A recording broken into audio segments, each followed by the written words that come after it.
ठीक है, यहाँ से इसको ये फाइल नहीं मिल रहा। अब मैं वहाँ दोबारा जाता हूँ और उसको मैं रीनेम से हटा देता हूँ। ठीक है, मैं हटा दिए।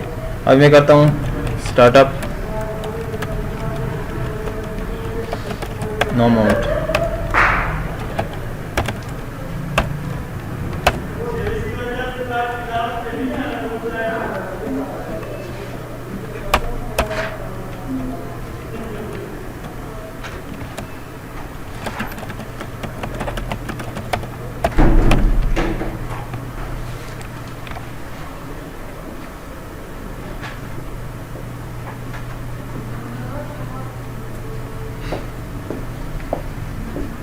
ठीक हो गया।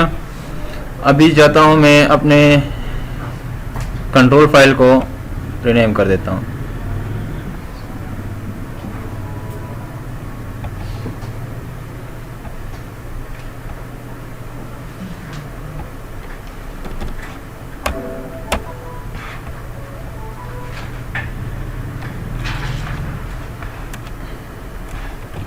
Alter database mount.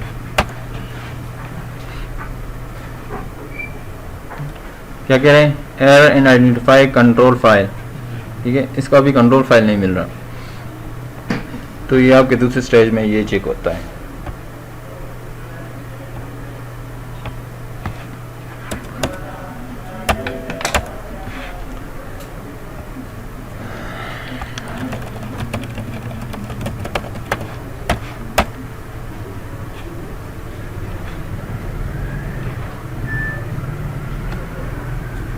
अभी तीसरे स्टेज पे आपका डेटाबेस जो फाइल्स हैं वो रीड होते हैं। ठीक है, उसको मैं करता हूँ अल्टर डेटाबेस। थर्ड स्टेज में आपके डेटाबेस के फाइल रीड लॉग फाइल और डेटाबेस फाइल।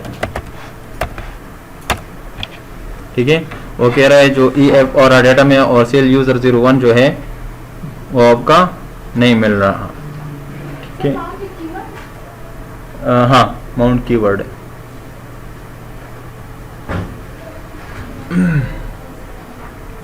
क्लियर हो गया?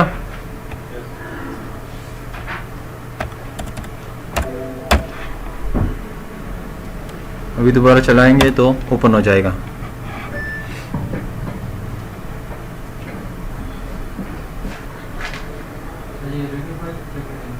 रीड लाइव भी चेक करता है।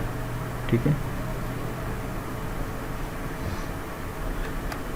यहाँ तक क्लियर हो गया? सर ये जो एरर जनरेट हो रहा है, हर स्टेप के ऊपर अलग मैसेज जनरेट कर रहा है ना, तो अब जब हम एक साथ चलाएंगे, स्टार्टअप करेंगे डेटाबेस को, हाँ, ये स्टेप बाय स्टेप ना करें, हाँ, तभी जो मैसेज जो एरर जनरेट हो रहा है उसे हम आइडेंटिफाई कर सकते हैं। हाँ, उसी स्टेज पे यही एरर देगा। तो सर वो मतलब एरर का जो नंबर है, हाँ, ये आइडेंटिफाई करता है आपको। तो क्या मसला हाँ बिल्कुल, लेकिन बस एरर ये तो आसान एरर है ना, ये क्लियर आपको बता रहे हैं। बस अब क्लियर आंसर वो प्रॉब्लम आइडेंटिफाई नहीं हो रहा होता है।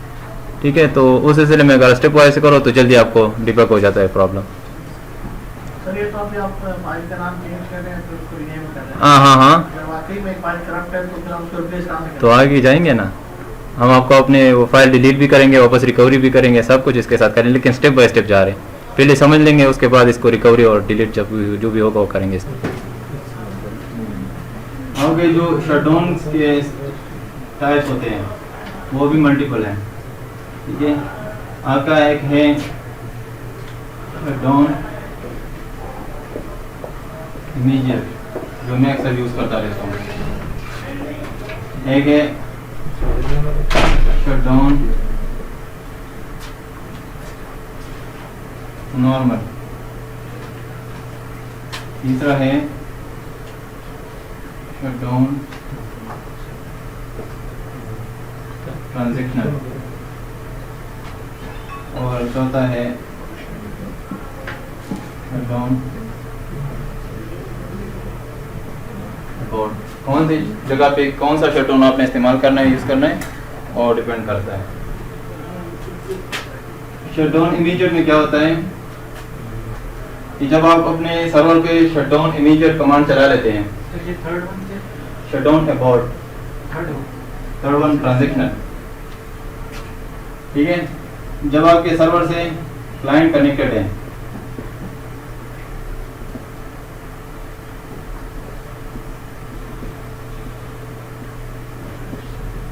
और आप अपनी कमांड चला लेते शट डाउन इमीडिएट, तो जो ट्रांजैक्शन हो रहे हैं अगर वो कमिट है तो ठीक है, अगर उसने अभी प्रोसीजर मतलब इंसर्शन शुरू किया हुआ है तो क्या होगा, उनका ट्रांजैक्शन रोल बैक कर देगा, ठीक है, और उसको लॉग आउट कर देगा, ठीक है। अगर इसने ऑलरेडी कमिट किया हुआ है डेटा को तो उसको भी as it is log out कर देगा। आपके इमीडिएट में क्या होता है, आप अभी एंट्री कर रहे हैं, ठीक है, कोई रजिस्ट्रेशन कर रहे हैं कोई पेशेंट की या कोई स्टूडेंट की, और वहाँ से DBA ने शट डाउन इमीडिएट का कमांड चला लिया, तो यहाँ पे क्या होगा, अगर वो दरमियान में ट्रांजैक्शन हो रहा हो, प्रोसेस हो रहा हो, कमिट उसने नहीं किया तो वही ट्रांजैक्शन उसको रोल बैक कर देते हैं, ठीक है, और उसको लॉग आउट कर देता है। इसी तरह अगर कमिट है और वो कोई प्रोसीजर नहीं परफॉर्म कर रहा है तो उसको भी लॉग आउट कर देता है। इस तरह सारे क्लाइंट लॉग आउट करके आपका सर्वर शट डाउन हो जाता है। सर उसको जो कमिट किया हुआ उस डेटा को रिवोक नहीं कर सकते? नहीं, जो डेटा कमिट है वो तो कमिट है, ठीक है, लेकिन जो अंडर प्रोसेस है उसने इंसर्ट किया हुआ है, अभी कमिट नहीं किया हुआ, उस डेटा को रोल बैक कर देता है और यूजर को लॉग आउट कर देता है। सर वो क्लाइंट को फिर पता चल जाता है कि मतलब मेरी ये क्लाइंट ट्रांजैक्शन नहीं हुई है। हाँ बिल्कुल, ठीक है। वो तो करंट ट्रांजिशन के लिए ना कि क्लाइंट को पता चल जाएगा कि उसका मनी यूजर है। हाँ बिल्कुल। अगर उसने थोड़ी देर से वो डाटा फीड कर रहा है उसको कमिट नहीं किया, जैसे वो कमिट का बटन दबाएगा, ठीक है, उसको कहेगा कि आपका कनेक्शन कोई एरर आ जाएगा, या तो सिस्टम जनरेटर होगा या यूजर डिफाइंड होगा, ठीक है। अगर एप्लीकेशन साइड पे कोई उसने एक्सेप्शन हैंडलिंग की होगी, ठीक है, तो एरर तो वही डिफाइंड एरर आ जाएगी कि आपका कनेक्शन ब्रेक हो गया है, नहीं तो कोई सिस्टम जनरेटर एरर आ जाएगा उनको। रीडिंग लॉग वगैरह से वापस हो सकते हैं, रिकवर हो सकते हैं नहीं? क्या चीज़? जो कमेंट नहीं मारता। हाँ, ये रोल बैक हो जाएगा ना, और खुद ही से रोल बैक कर देता है वही टाइम पे। जब ये प्रोसेस हो रहा है शट डाउन कमांड से चलाई, ठीक है, तो जो ट्रांजेक्शन होंगे वो दोबारा उसको रोल बैक कर देता है, ठीक है, और उसको अपने सर्वर को शट डाउन कर देता है। उसको क्लियर हो गया?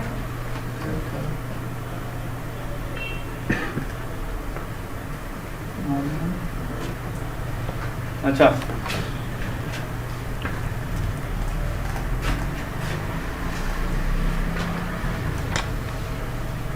दूसरा है shut down normal. Shut down normal में क्या होगा,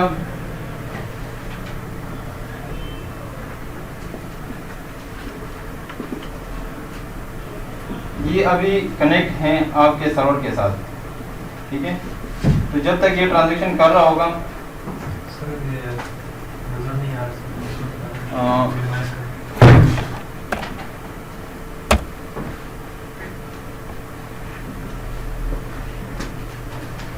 जब तक वो लॉगिन है आपका यूजर, तो आपका सर्वर शट डाउन नहीं होगा, शट डाउन नॉर्मल, ठीक है।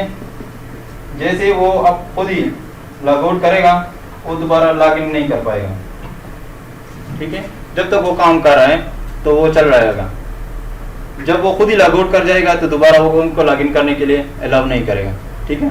ऐसे ही सारे क्लाइंट ये तब तक वेट कर रहा होगा शट डाउन करने के लिए जब सारे यूजर खुद ही लॉग आउट कर जाए। जब 0 क्लाइंट कनेक्टेड हो तो आपका सिस्टम जो सर्वर है वो शट डाउन हो जाएगा।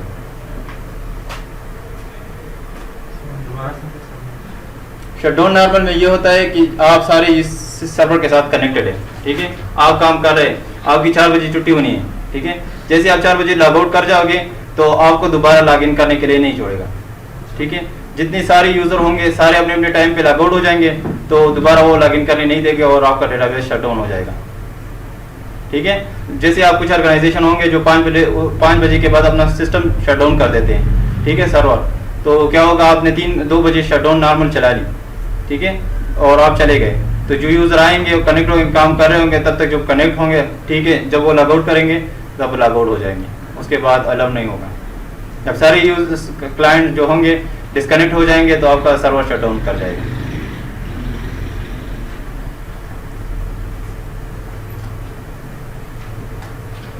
ले रहे? अच्छा,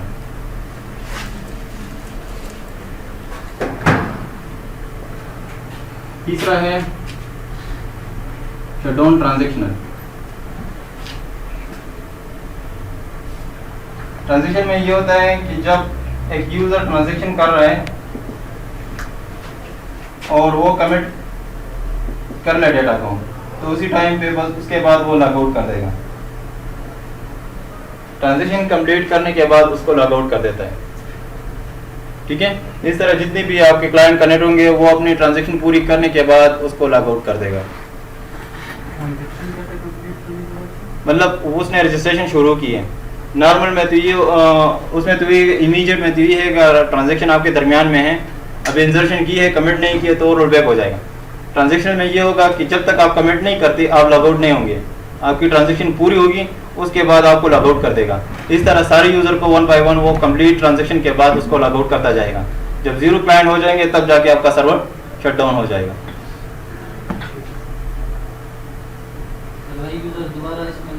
नहीं नहीं, उसके बाद नहीं करता, नहीं क्योंकि वो शट डाउन के प्रोसेस में चल रहे होते हैं।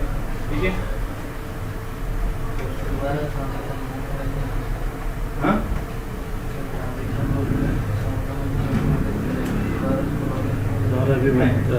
ट्रांजैक्शन कंप्लीट होने पे वो कमिट हो या रोल बैक हो, उसने रोल बैक कर दी। ठीक है, क्योंकि क्लाइंट को रोल बैक करने की ब्रांच नहीं होती, रोल बैक इस तरह की चीज़ों को नहीं सिर्फ कमिट ही कर सकती, सेव डाटा सेव कर सकती है।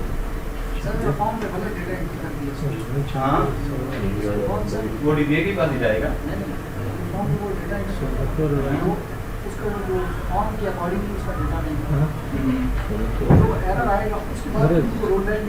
नहीं उनके पास रोलबैक का कोई नहीं तो वो डिस्कनेक्ट हो जाएगा। बहुत ऐसी ऑर्गेनाइजेशन में जो ट्रांजैक्शन गलत हो जाती है, क्योंकि फ्लो में कोई प्रॉब्लम होती है ना, तो ट्रांजैक्शन गलत आ जाएगा इसके बाद, सही है ना, तो वो वहाँ से ठीक होता है। हाँ ये डिस्कनेक्ट हो जाएगा। देखो ट्रांजैक्शन कंप्लीट हो जाएगा, क्योंकि एप्लीकेशन साइड पे आप रॉन्ग डेटा इंसर्ट कर ही नहीं सकते। एप्लीकेशन आपका स्टेबल एप्लीकेशन चल रहा है किसी ऑर्गेनाइजेशन में, तो उस पे उसका स्टेटस देखते हैं कि अगर उसने एंटर कर दिया, हाँ बेशक गलत है या सही है, ठीक बिल्कुल गलत हो तो कंप्लीट नहीं होगा, हाँ सही हो तो कंप्लीट हो जाएगा। अदरवाइज ये है कि दोनों तो में यूजर है वो लगा होगा। हाँ उसकी प्रोसेस कंप्लीट होगा उसके बाद वो लागू होगा।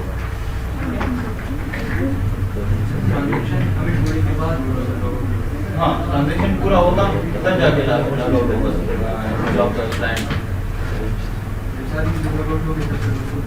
हाँ शट डाउन कर जाएगा, वो तब तक वेट स्टेज में होगा सारे क्लाइंट का, जब सारे आउट हो जाएंगे तो वो शट डाउन कर जाता है।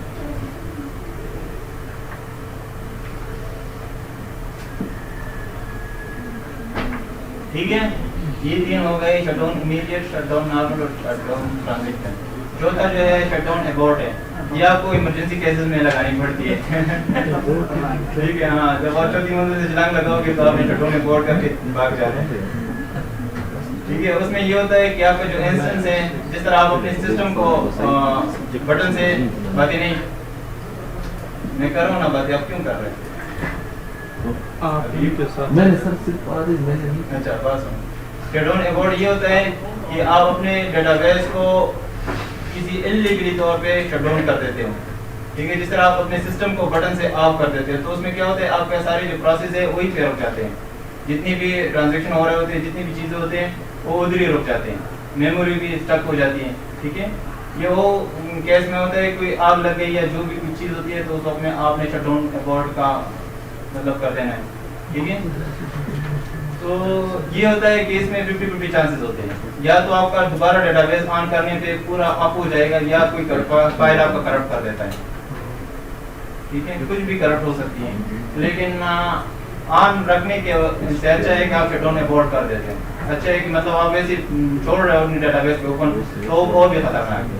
ठीक है, अब आग लगी हुई या कुछ भी हो रहा है तो इससे अच्छा है कि आप अपना शटडाउन अबॉर्ट ही कर लें। ठीक है, और तो उसमें अगर डेटाबेस कर रहे हैं तो उसके लिए आपको फिर रिकवरी करनी पड़ती है। रिकवरी के चांसेस कितने होते हैं? 100% रिकवरी हो जाती है, क्योंकि आपके पास ऑलरेडी बैकअप्स पड़े होते हैं, उससे आपको कोई फाइल में या कोई ब्लॉक करप्ट हो गया, ठीक है, तो वो रिकवरी हो जाती है। मतलब डाइट डाल के पूरा यही कंडीशन आती है। हाँ ये भी है सर, किस चीज़ का? मैंने लिसनर का टॉपिक किया था, उसमें मैंने कहा था कि हम डेटाबेस को स्टैटिक रजिस्टर करते हैं। ठीक है, याद है कैसे रजिस्टर करते थे?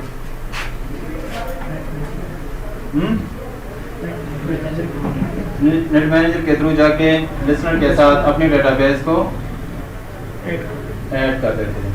ठीक है, और एक होता है डायनेमिक रजिस्ट्रेशन।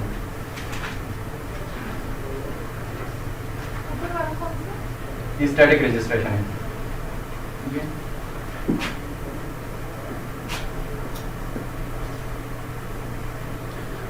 डायनेमिक रजिस्ट्रेशन ऐसे होता है कि अगर आपका लिसनर का जो नाम है वो लिसनर हो, ठीक है, आपके लिसनर का जो नाम, जो आप लिसनर ऑलरेडी क्रिएटेड होता है उनका नाम लिसनर है। ठीक है, और उनका जो पोर्ट है 1521 है। तो क्या होता है, जब आप डेटाबेस को लॉगिन करते हो तो इसमान जो प्रोसेस है वो आपके डेटाबेस को डायनेमिकली आप रजिस्टर करवा देता है। ठीक हो गया। अगर आपका लिसनर 1 है, ठीक है, या पोर्ट चेंज है, इसके अलावा 1522 है या जो भी है, तो आपका डायनेमिक रजिस्ट्रेशन नहीं होगा। उसके लिए आपको इसी तरह स्टैटिक रजिस्ट्रेशन करनी पड़ती है। समझ आ रही? नहीं है? देखो, जब हम कनेक्ट करते हैं अपने डेटाबेस को तो वो बिना आपके स्टैटिक रजिस्ट्रेशन से भी हो जाता है। ठीक है, आप अपना ये स्टैटिक रजिस्ट्रेशन ख़त्म कर दें, ठीक है, तब भी आप रजिस्टर हो जाएंगे। वो कैसे रजिस्टर होते हैं? क्योंकि आपका जो लिसनर है वो डिफ़ॉल्ट है लिसनर, ठीक है, और आपका जो कोड है वो भी डिफ़ॉल्ट है 1521। तो सिस्टम मॉनिटरिंग प्रोसेस जो चलता है वो यही काम करता है कि आपका ये डिफ़ॉल्ट पोर्ट या डिफ़ॉल्ट जो लिसनर है वो उठा के उसके थ्रू आपके डेटाबेस रजिस्टर कर देता है। ठीक है, अगर आपने दूसरा लिसनर बनाया है, तीसरा लिसनर बनाया है, ज़रूरी तो वो तो आपको मतलब किसी एक ही नाम से तो रजिस्टर नहीं कर सकते। मतलब दूसरा लिसनर है वो लिसनर 1 है, तीसरा है लिसनर 2 है, ठीक है, तो उसी के साथ आपको अपना डेटाबेस पे रजिस्टर करना पड़ता है। ठीक है,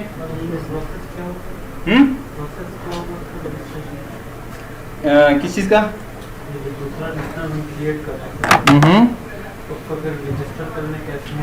वही तरीका है ना, आपको मैंने बताया था।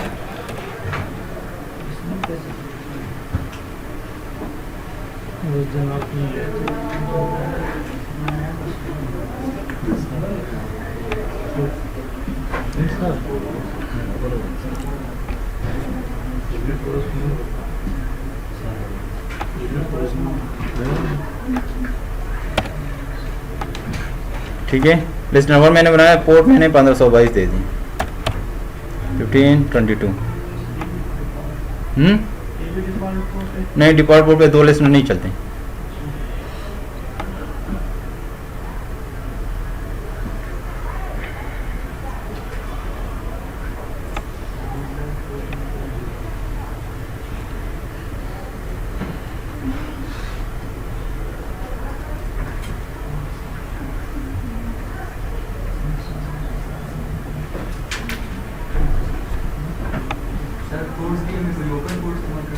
हाँ, 15 कोई भी पोर्ट आप दे सकते हैं। अच्छा,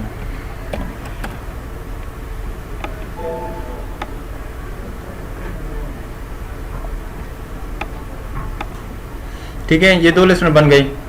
अब मैं इस लिस्टनर के साथ अपने किसी डेटाबेस को रजिस्टर कर देता हूँ। जैसे मेरा है दूसरा TSDB, तो इसके साथ आपने इसी तरह स्टैटिक रजिस्ट्रेशन करनी है।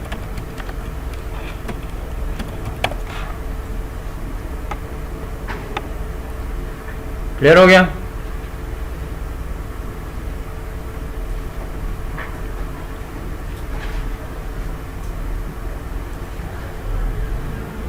अच्छा, अगर आप चाहते हैं कि ये मेरा डिफ़ॉल्ट जो हो लिसनर हो वो ये हो, तो इसके लिए एक पैरामीटर है जिसको आपने चेंज करनी है। एक मिनट में वो ज़रा लोकल अंडरस्कोर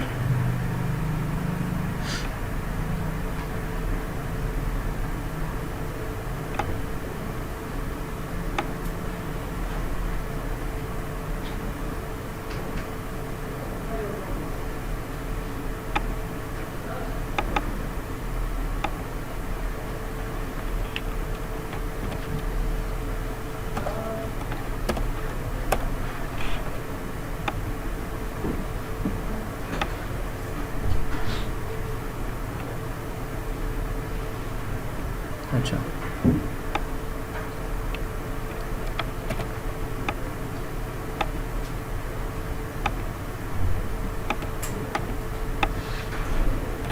ठीक है।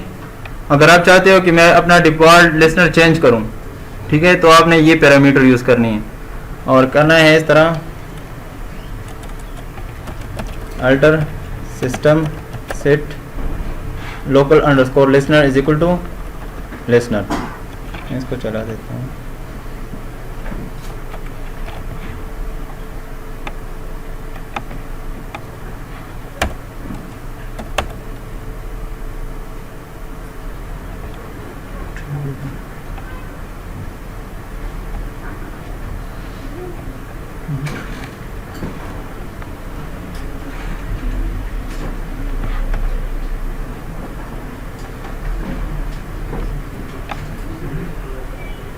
किसके पास नेट है उसको ज़रा चेक करो इस एरर को।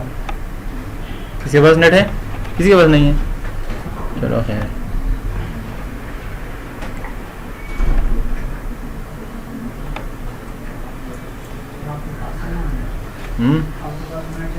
चलो मैं इसको चेक करता हूँ। अच्छा, तो ये होता है आपका स्टैटिक रीजन। इसको मैं ज़रा आपके पेपर के बाद मैं इसको चेक करता हूँ। तीसरा जो है आपकी कनेक्टिविटी जो होती है वो डिफरेंट तरीक़ों से होती है, ठीक है, लेकिन जो मोस्टली यूज़ होता है वो आपका है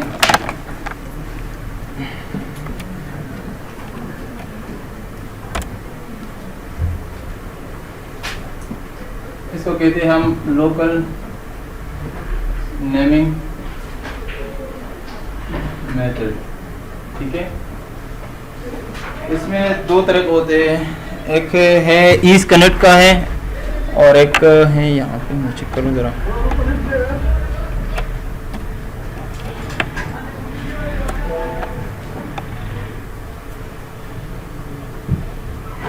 ये आपको नज़र आ रहा है नेमिंग मेथड कॉन्फ़िगरेशन, ठीक है।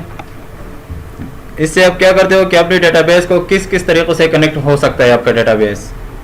तो इन दोनों को अभी फ़िलहाल छोड़ने दो, क्योंकि ये है ईज कनेक्ट, दूसरा है लोकल नेमिंग। जो हम कनेक्ट होते हैं अपने डेटाबेस के साथ उसको हम लोकल नेमिंग कहते हैं। वो कैसे लोकल नेमिंग होता है, जब हम करते हैं HR/HR@CL, ठीक है। तो क्या होता है आपका ये सिस्टम आइडेंटिफायर कहाँ जाता है, पहले ये जाता है आपका tnsname.aura के फाइल में। वहाँ पे ये चेक करता है कि ये उधर कोई सर्विस है कि नहीं, अगर है तो उसके अंदर आपका IP चेक होती है, आपका पोर्ट चेक होता है, उसका डेटाबेस नेम कौन सा है। क्लियर हो गया ना, ये आपका लोकल नेमिंग मेथड है। और अगर आप इसके अलावा ईज कनेक्ट के थ्रू करना चाहते हैं तो उसमें आपने क्या करना है, उसको इसके लिए आपको कॉन्फ़िगरेशन फाइल की जरूरत नहीं पड़ती।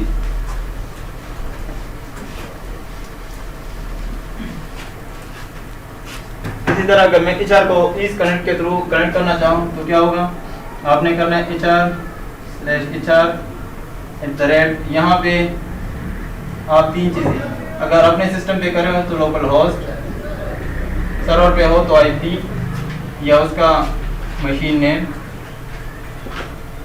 ठीक है, ये दे सकते हो। यहाँ पे मैं अपने सिस्टम में तो मैं दूंगा लोकल होस्ट, ठीक हो गया। उसके बाद आपने देने कौन से पोर्ट पे, और उसके बाद आपके एक्चुअल डेटाबेस का जो नाम है, ये पूरा स्ट्रिंग इस कनेक्ट के थ्रू आपको कनेक्ट करवा देगा। इसके लिए आपको कॉन्फ़िगरेशन फाइल की ज़रूरत नहीं पड़ती।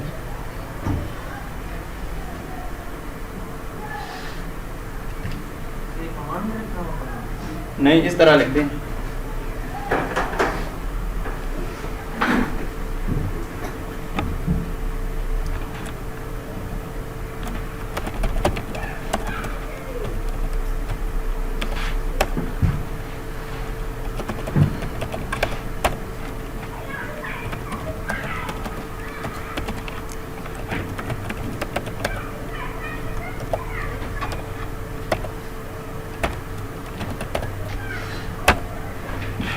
ठीक है, इसमें आपको टीनेस फाइल की ज़रूरत नहीं पड़ती।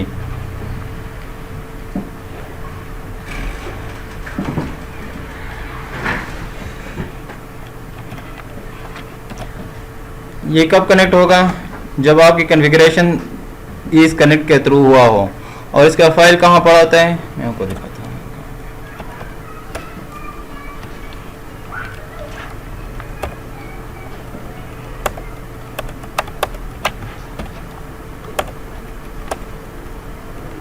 ये skillnet.ora जो फाइल पड़ी हुई है, इसमें आपकी कनेक्टिविटी मेथड की एंट्री हुई होती है। ठीक है, जब आप कनेक्टिविटी करते हो तो पहले ये यहाँ के चेक करता है कि ये कनेक्शन मतलब जो मेथड है यहाँ पे मेंशन है कि नहीं है। ठीक है, यहाँ पे अगर मेंशन नहीं है तो आपको कनेक्ट नहीं करने देगा।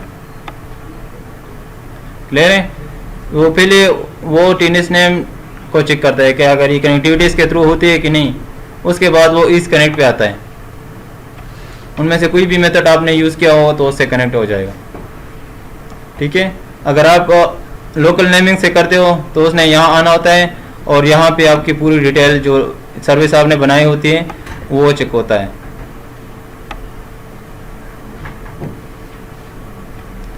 क्लियर हो गया? ये आपके मेथड कनेक्टिविटी के मेथड्स हैं, लेकिन जो प्रेफर होता है ऑर्गेनाइजेशन में वो लोकल नेमिंग होता है।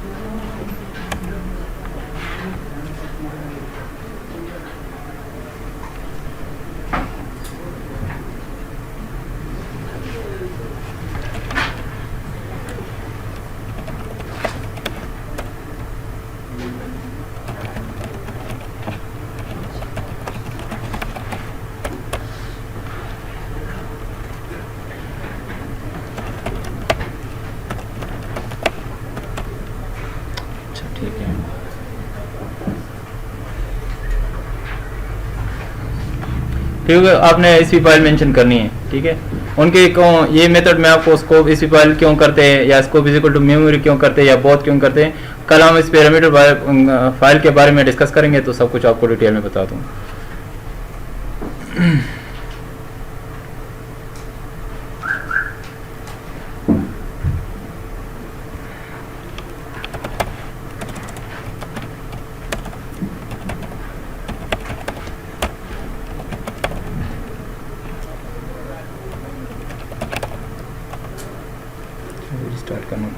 डाटा फाइल कैसे क्रिएट करेंगे, टेबल पेज कैसे क्रिएट करेंगे। ठीक है, उसके बाद आएंगे प्रिविलेजेस पे और एंटरप्राइज मैनेजर पे देखेंगे कि किस तरह होता है।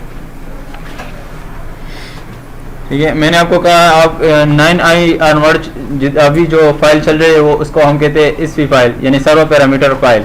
इसमें आपके सारे पैरामीटर मेंशन होते हैं। ठीक है, आप करोगे शो पैरामीटर तो आपको अपने एसवी फाइल, ठीक है, तो आपको एड्रेस बता देगा कि आपका पैरामीटर फाइल कहाँ पड़ा हुआ है। ठीक है, यानी आपका मेरा जो फाइल पड़ा हुआ है वो डेटाबेस इसी फाइल और ये मेरी फाइल है जो एसवी फाइल है वो उधर पड़ा हुआ है। ठीक है, यहाँ से मैं आपको चेक करवा देता हूँ।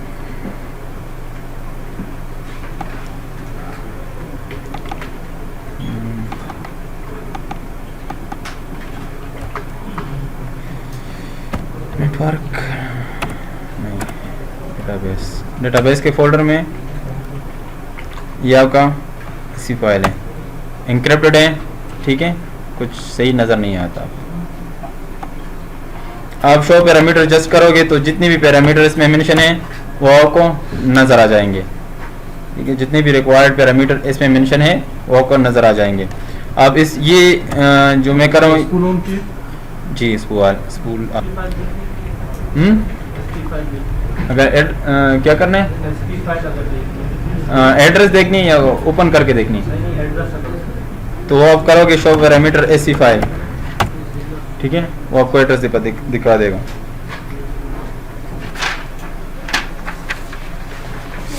क्लियर हो गया जी? अच्छा, लेट्स से मैं आपको एक व्यू ये भी है, डिस्क्राइब विद $साइन पैरामीटर, ठीक है, ये आपको मैंने बताया थे आपके सिस्टम और जो टेबल स्पेसेस होते हैं, डाटा फाइल होते हैं, उसमें टेबल्स पड़े होते हैं, ओरेकल ने अपनी तरफ से जो मेंटेन करके रखी हुई थी, जिसमें आपके डेटाबेस की स्ट्रक्चर और उनसे रिलेटेड इन्फॉर्मेशन पड़ी होती है, यानी data about data Meta data जब पड़ा होता है, ठीक है, तो उसने आपको व्यूज प्रोवाइड किए जिसके थ्रू आप अपने डेटा को या अपने डेटाबेस की स्ट्रक्चर को देख सकते हैं, ठीक है। ये वही व्यूज है जो 1 बाय 1 हम एग्जीक्यूट करते जाएंगे अपने रिक्वायरमेंट के मुताबिक, ठीक है ना। अभी मैंने डिस्क्राइब विद $साइन पैरामीटर, तो इसमें ये कॉलम आपको मेंशन हुए हैं, ठीक है। मैं करता हूँ सेलेक्ट नेम,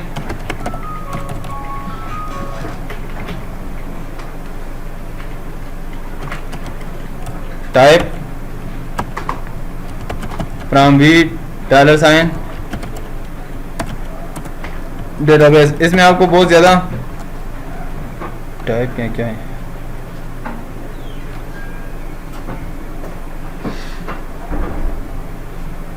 क्या लिखा है, सही लिखा है,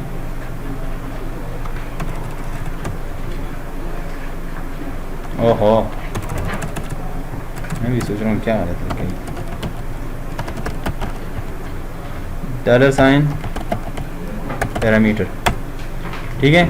मुझे अगर रिलेटेड चाहिए, क्योंकि इसमें बहुत ज़्यादा 341 रोज सेलेक्टेड हो गए, आपको नहीं नज़र आ रहा है, तो आपने जस्ट एक सर्चिंग क्राइटेरिया लगानी है, वेयर नेम लाइक, ठीक है, मेमोरी %, जैसा भी आपको अपने, ठीक है, मैंने सर्चिंग की अपनी मेमोरी के रिलेटेड मेरे कौन से पैरामीटर इसमें पड़े हुए हैं, ठीक है। ये आपके दो पैरामीटर हैं, एक मेमोरी मैक्स टारगेट है, एक मेमोरी टारगेट है। इसके पहले बहुत ज़्यादा पैरामीटर होते थे जिसको आपने सेट करना होता था, अभी ये दो पैरामीटर जस्ट आपने सेट करने हैं। इसका कंसेप्ट क्या है,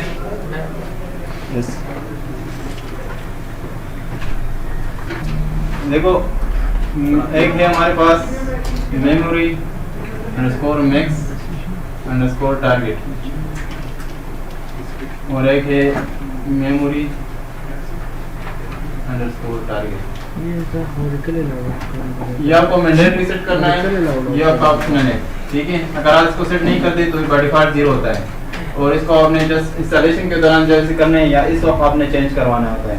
जब आप इसे सेट करते हैं तो लेट्स से आपकी ये कंटेनर है, मेमोरी है ओरेकल के लिए, दोनों को सेट करते हैं एक मिनट, नहीं, इसको सेट करोगे, इसको आपने सेट करो ना करो और क्या डिपेंड करता है, ठीक है।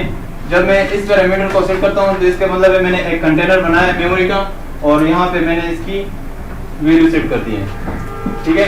लेट्स से मैंने 2 GB का सेट कर दिया, तो ये 2 GB का कंटेनर आपके पास आ जाएगा, ठीक है। इसके अंदर आपका ये मेमोरी अंडरस्कोर टारगेट वेरी करता है, ठीक है। आपके जितने पूल है, जावा पूल है, स्ट्रीम पूल है, या शेयर्ड है, ठीक है, या डीबी है, जितनी भी पूल है वही से मेमोरी एलोकेट करता रहता है। तो जितनी उनको मेमोरी चाहिए होती है आपका ये पैरामीटर ऊपर चला जाता है, ठीक है, लेकिन इनसे इंक्रीज नहीं होता, जितना होगा वहां तक आएगा। अगर इसको वापस किसी को चाहिए और उसके बाद वो वापस रिलीज कर देता है तो ये पैरामीटर वापस नीचे आ जाता है, तो ये इसके अंदर मूव करता रहता है ये पैरामीटर, ठीक है। लेकिन आपको इसको अगर आपने इसको सेट किया तो आपका ये है कि आपने इससे लाजमी है कि इसके नीचे आपने इसको सेट करना है, ठीक है। अगर आपने इसको 1G कर दिया तो इसका कर्सर यहाँ पे रखा होगा, यानी ऑलरेडी इसने एलोकेट किया होगा। जब भी स्टार्ट होगा आप इसने मेमोरी एलोकेट किया होगा पहले से। और अगर आपको इसको 3G कर दिया तो आपकी मेमोरी मैक्स टारगेट से ये ऊपर चला जाएगा, वो तो जाएगा चेंज, लेकिन जब ऐसे स्टार्ट करोगे आपका डेटाबेस स्टार्ट नहीं होगा, ठीक है। और आपका एसटी फाइल समझो करप्ट हो गया है। करवाऊं करप्ट? लेट से देखो, मैं 2 पैरामीटर को सेट करता हूं।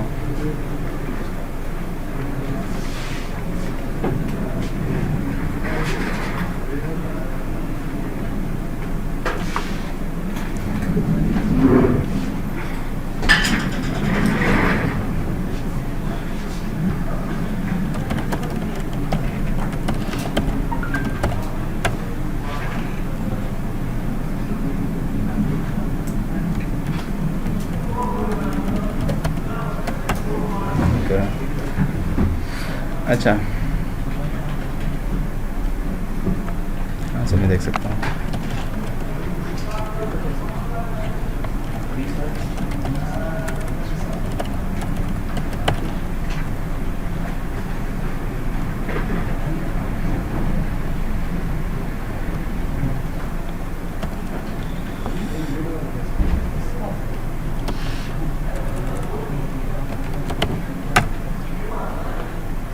नजर आ रहा, ठीक है। चलो मैं करता हूँ अल्टर सिस्टम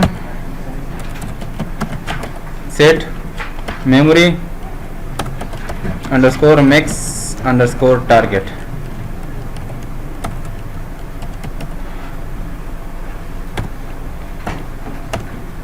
ठीक है, आगे स्कोप आता है।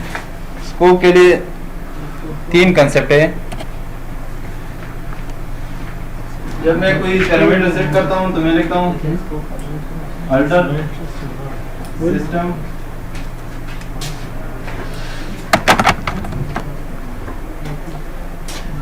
Set memory underscore max underscore target is equal to 2G और सामने लिखता हूं स्कोप। स्कोप ये बताए कि आप इसमें 3 चीजें एम्बेड कर सकते हैं, एसपी फाइल, मेमोरी और बोर्ड। अगर आपने सामने लिखा एससी फाइल, ठीक है, तो अगर ये डायनेमिक पैरामीटर है, अभी बताता हूँ डायनेमिक पैरामीटर, तो अगर एसपी फाइल है और इसमें आपने लिखा स्कोप एसपी फाइल, तो सिर्फ पैरामीटर में चेंज हो जाएगा, आपकी मेमोरी पे इफेक्ट नहीं आएगा। जब आपका सर्वर स्टार्ट होगा फिर मेमोरी में इफेक्ट हो जाएगा। ठीक है, समझ आ रही है? ये इसी फाइल मतलब ये है कि जस्ट पैरामीटर में चेंज आ गया, मेमोरी में अभी चेंज नहीं आया। ठीक है, अगर आप देखिए scope is equal to memory, तो वो मेमोरी में चेंज आ जाएगा, पैरामीटर में अभी चेंज नहीं आएगा। ठीक है, उसी सेशन में मेमोरी में चेंज आ जाएगा। ठीक है, पैरामीटर जब जैसे ही वो सेशन खत्म हो जाएगा वो वापस अपनी स्टेट पे आ जाएगा। समझ आ गई? लेकिन सर पैरामीटर फाइल अगर चेंज करते हैं तो नेक्स्ट टाइम डेटाबेस में वही ना, देखो आपने SQL प्लस खोला हुआ है, ठीक है, इस सेशन में आप कनेक्ट है, आपने कोई पैरामीटर चेंज किया, आपने लिखा scope is equal to memory, तो आपके सेशन में ही मेमोरी का इफेक्ट हो जाएगा। जब आप सेशन क्लोज कर देंगे पैरामीटर वही पुराना होगा। ठीक हो गया? जब आप बहुत लिखते हैं तो दोनों पे इफेक्ट हो जाएगा, मेमोरी में भी हो जाएगा और पैरामीटर में भी चेंज आ जाएगा। ठीक है,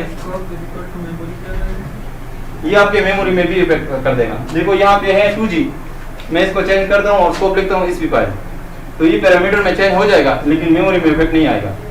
आप लिखते हैं मेमोरी तो वो इसी टाइम पे इंक्रीज करके 3G तक आपको एलोकेट करवा देगा। क्लियर हो गया? और जब आप बहुत करेंगे तो दोनों में हो जाएगा। अब दो किस्म के पैरामीटर्स होते हैं, एक होता है स्टैटिक, एक होता है डायनामिक।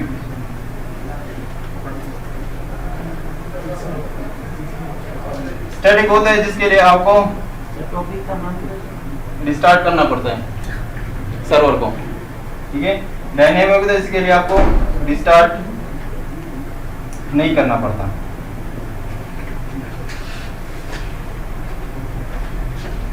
आपका जो रीड लॉक बफर है वो स्टैटिक, उसकी पैरामीटर है स्टैटिक, वो चेंज नहीं होते, वो चेंज करोगे तो उसके लिए आपको सर्वर स्टार्ट करना पड़ेगा। इस तरह बहुत से पैरामीटर हैं, आपको कैसे पता चलेगा कि मेरा कौन सा पैरामीटर डायनेमिक है, कौन सा पैरामीटर स्टैटिक है, मैं आपको बता देता हूँ। समझ आ गई ये बात? कहाँ पे समझ नहीं आई?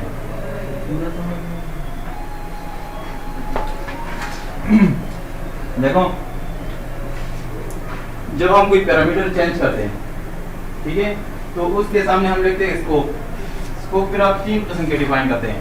आप लिखते हैं इस जस्ट लिख लेते हैं इस फाइल, ठीक है। तो इस फाइल का मतलब ये कि जो हमारे पास पैरामीटर फाइल पड़ी हुई है उसमें जो पैरामीटर वो उस चेंज हो जाएगा, लेकिन इफेक्ट आपके ओरेकल इंजन पे नहीं आएगा, जस्ट पैरामीटर चेंज होगा। जब आपका सर्वर स्टार्ट होगा उस वक्त उसके बाद इफेक्ट हो जाएगा आपकी मेमोरी पे। हाँ, ठीक हो गया। जब आप मेमोरी लिखते हैं तो उसी टाइम पे उसी सेशन के अंदर आपकी मेमोरी इफेक्ट कर जाती है, लेकिन पैरामीटर में चेंज नहीं होता। सही हो गया? जब आप लिखते हैं बहुत तो वो दोनों उसी टाइम पे इफेक्ट हो जाते हैं, मेमोरी भी चेंज हो जाती है और इसी फाइल में भी चेंज आ जाता है। ठीक है। स्टैटिक के लिए उस वक्त चेंज नहीं होता, डायनेमिक चेंज हो जाता है। स्टैटिक के लिए आपको सर्वर स्टार्ट करना पड़ता है।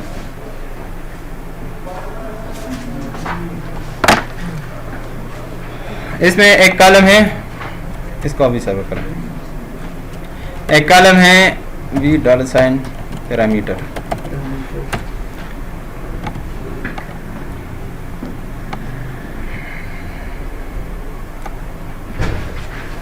एज इंस्टेंस मॉडिफाइबल, ठीक है। अगर इसकी फ्लैग ट्रू है इसका मतलब ये पैरामीटर डायनेमिक है, ठीक है।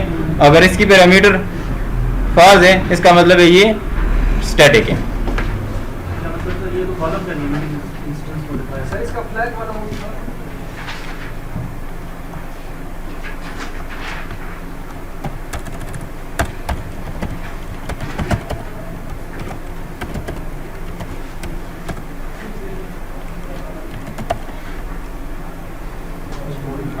स्पेलिंग क्या है यार? ठीक हो गया? ठीक है। एक ट्रू है, मेमोरी टारगेट ट्रू है, और ये जो मिक्स टारगेट है ये फॉल्स है, तो इसका मतलब ये स्टैटिक है। पहला जो है ये डायनेमिक है। जो ट्रू होगा वो डायनेमिक होगा, जो फॉल्स होगा वो स्टैटिक होगा।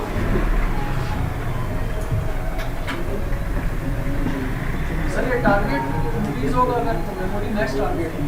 हाँ, ये आपको रिस्टार्ट करना पड़ेगा तब जाके इफेक्ट होगा।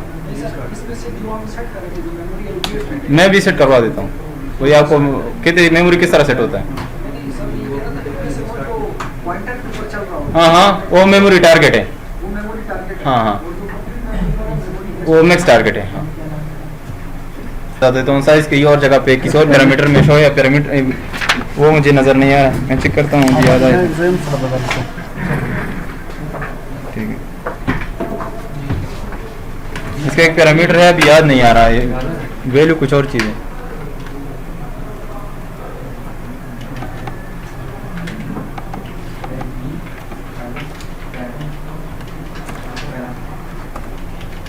अच्छा अली, आपका एक चीज़ था जो आपने पासवर्ड लगाया था, ठीक है। ये जो आपके पास पड़े हुआ है ना, ये एड्रेस अपने पास नोट कर लेना।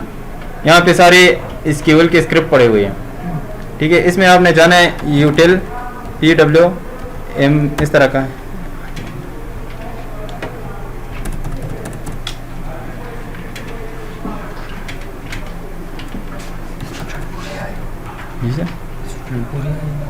हाँ आई थिंक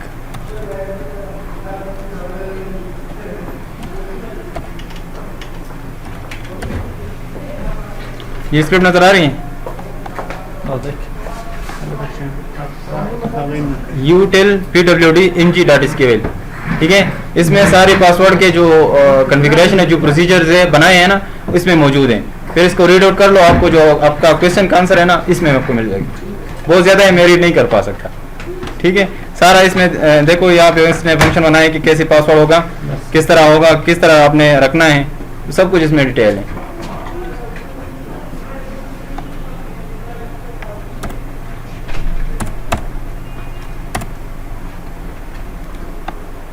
अच्छा, मैं इस पैरामीटर को चेंज करता हूँ। सेट मेमोरी अंडरस्कोर मैक्स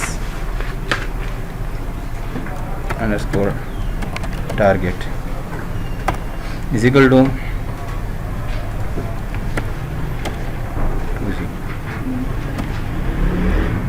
ठीक। ऐसे नहीं करने देगा तो आपने लिखना है scope equal to SP file. अच्छा मैं दूसरा डेटाबेस की लेंथ बढ़ा रहे हैं, जी स्पेसिफिक डेटाबेस की लेंथ बढ़ा रहे हैं या तमाम डेटाबेस? तमाम का ये सारा कंटेनर ये खुद ही अपने जो पूल है ना उनको मेमोरी देता रहता है। अगर 5 डेटाबेस पड़े 5 तो 5 की बढ़ा देंगे? नहीं नहीं नहीं नहीं नहीं, नहीं। उसी एक डेटाबेस के लिए इसकी बातों पर क्यों जरूरत पड़ती है, क्यों सूरत हाल में बढ़ानी पड़ जाती है? देखो इसके लिए जब आपके मतलब कोई डेटाबेस एक्सटेंड कर जाता है या यूज़र बहुत ज़्यादा हो जाते हैं तो फिर आपने एक चीज़ चलानी होती है, उसको हम कहते हैं मेमोरी एडवाइज़र। ठीक है, मेमोरी एडवाइज़र चलाओगे वो आपको बताएगा कि आपकी मेमोरी इतनी है, आपको इतनी रखनी चाहिए। उसी बेस पे फिर आप इंक्रीज करते जाएंगे टाइम टू टाइम। ठीक है, अच्छा इस पैरामीटर को मैं एक्सटेंड करता हूँ, 3G कर लेता हूँ, मतलब 3 GB जीबी का है। आप MB लिखेंगे तो सिर्फ M लिखोगे, KB लिखोगे सिर्फ K लिखोगे। ठीक है, इसको मैंने बढ़ा दिया। अब मैं स्टार्टअप फोर्स करता हूँ, रिस्टार्ट करता हूँ अपने डेटाबेस को।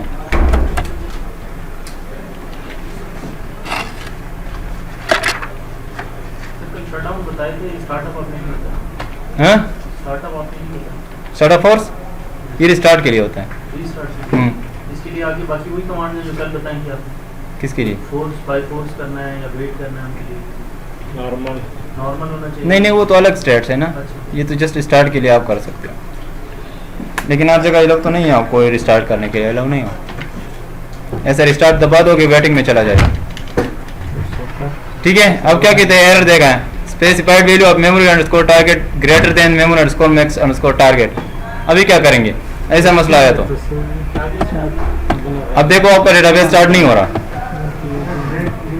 मेमोरी आपका है, आपके पैरामीटर आपने इलीगली चेंज कर दिया, जिसको नहीं करना चाहिए। आपने मेमोरी अंडरस्कोर टारगेट को 3G कर दिया है, जबकि इसको लो लेवल पे रखना चाहिए।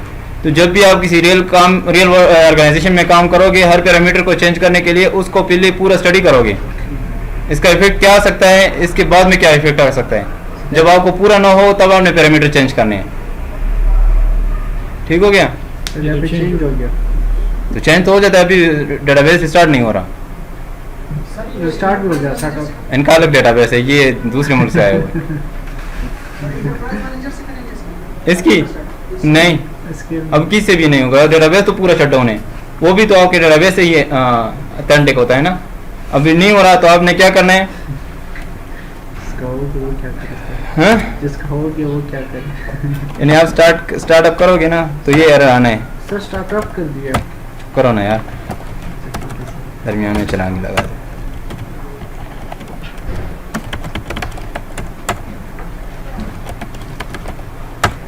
बिल्कुल नहीं करने दे रहा।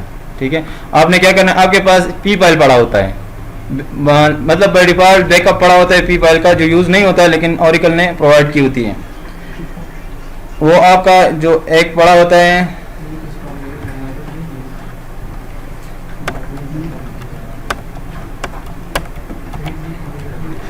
DBS के फोल्डर में। ठीक है, एक पी फाइल ये पड़ा हुआ है, टेक्स्ट फाइल। क्लियर हो गया? एक ये पड़ा हुआ है,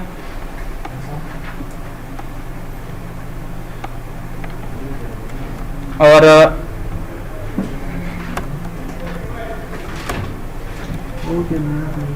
एक एडमिन के फोल्डर में पड़ा हुआ है।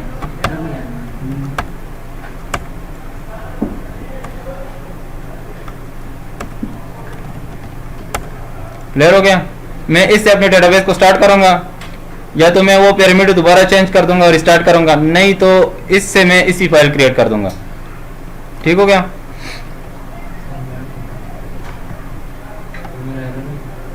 जो आप लोग के डेटाबेस अलग है ना, जो मैं कर रहा हूँ उसको देख।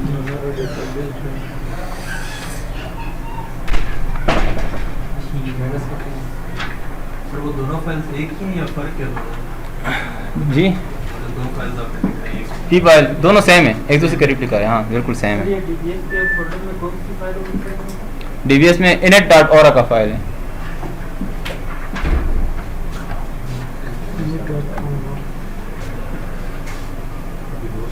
सर अगर स्टार्टअप में एरर आ रहा हो तो फिर नेट फाइल सबमिट करना है। स्टार्टअप में आपको सिर्फ ये एरर नहीं आएगा, बहुत कुछ एरर आएंगे, ठीक है। फिर आपने चेक करना है एरर किस चीज़ का आ रहा है।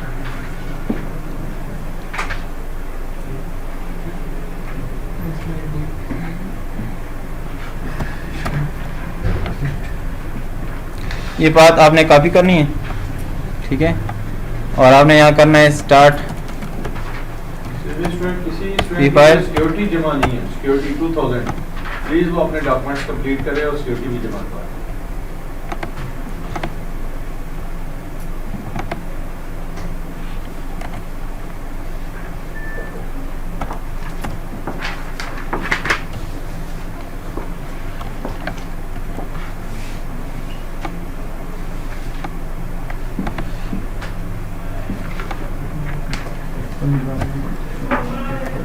ठीक है।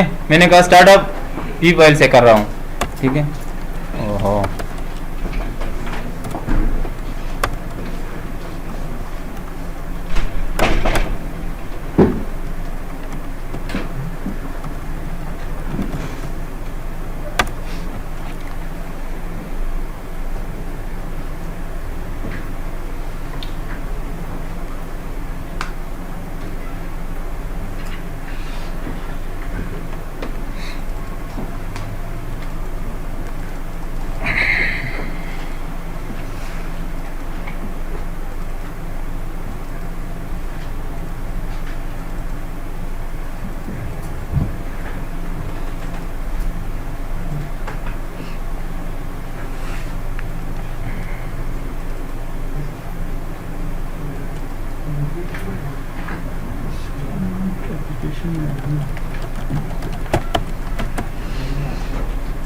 ओहो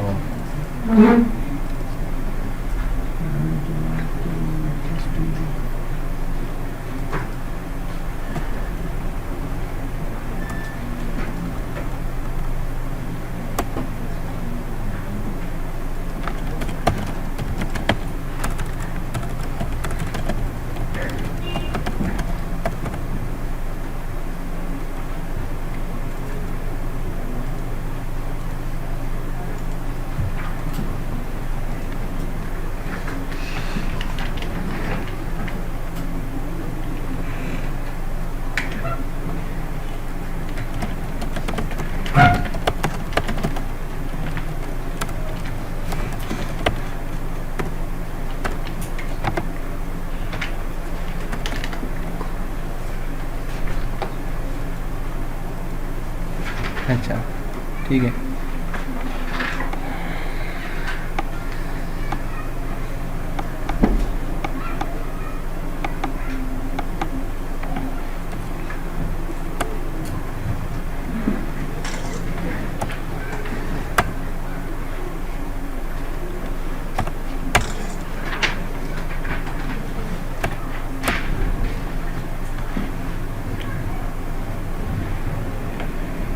मैं कहता हूँ create P file from P file, ठीक है। और पी फाइल का मैंने एड्रेस दिया, जहाँ पे पी फाइल पड़ा होगा उसका एड्रेस आपने देना है, तो उससे आपका पी फाइल क्रिएट हो जाएगा। तो इसका जो मेमोरी पैरामीटर है वो डिफ़ॉल्ट में चले जाएंगे। यहाँ पे आपका पी फाइल क्रिएट हो गया, ठीक है। वही लोकेशन डेटाबेस के फोल्डर में बन जाता है। अच्छा अभी आप करें स्टार्टअप और स्टार्टअप की फाइल जो लिखा था वो काम नहीं करती। हाँ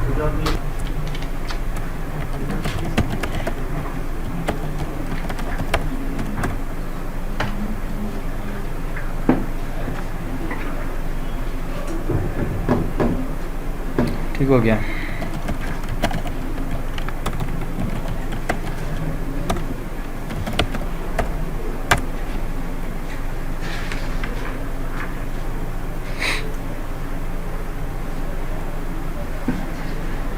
ठीक हो गया आपका डेटाबेस। इस तरह आप इसी फाइल क्रिएट कर सकते हैं और पी फाइल भी आप अपने इसी फाइल से क्रिएट कर सकते हैं, ठीक है। जैसे भी आप कोई चेंजेस करते हो किसी पैरामीटर को चेंज, तो आपको अच्छा है कि आप एक पैरामीटर फाइल उसका बनाते रहे साथ साथ में, ठीक है, पैरामीटर फाइल आपके पास पड़ी हो तो आपको रिकवरी का एक और ऑप्शन मिल जाता है। ठीक है, सर इसी देखना है तो आप करेंगे सेलेक्ट स्टैटिक फ्रॉम डिक्शनरी।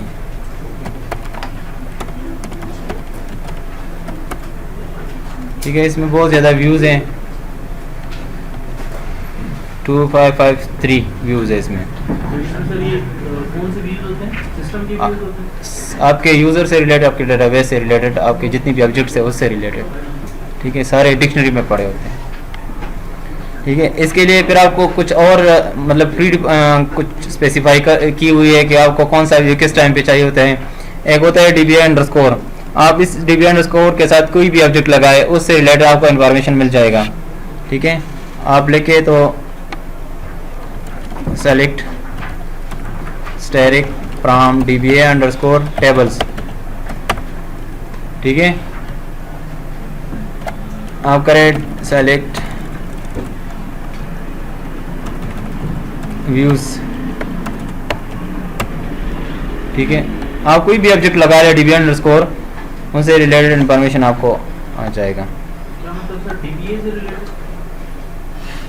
ये व्यू है जो DBA के लिए होता है, अच्छा इसके थ्रू वो सारे इंफॉर्मेशन देख सकता है, सारे यूज़र के अच्छा कितने टेबल बने हैं, कितनी व्यूज़ है, क्या क्या है। ठीक है, और वो सिर्फ DBA ही क्यूरी कर सकता है ये view.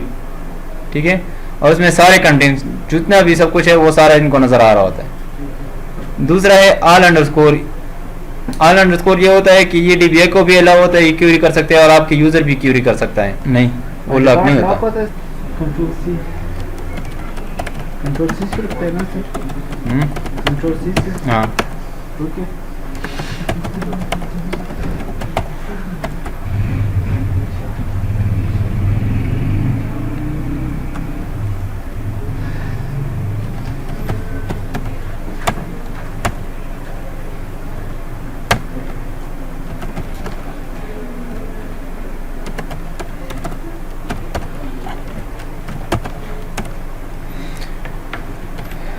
Select R underscore table static from all underscore tables. Sir ये ऑल अंडरस्कोर तो लिख देते हैं, उसके आगे जो लिखते हैं वो कुछ भी टेबल व्यूज जो भी देखने क्यों इतना ज़्यादा आ रहा है? क्या क्या चीज़ लिख सकते हैं ऑल अंडरस्कोर के बाद में? ये जानना। जितनी भी ऑब्जेक्ट्स हैं, व्यूज़ है, इंडेक्स है, प्रोसीजर है, फंक्शंस है, ट्रिगर्स है, सीक्वेंस है। जितने भी ऑब्जेक्ट है सारे इनके साथ लगा सकते हैं।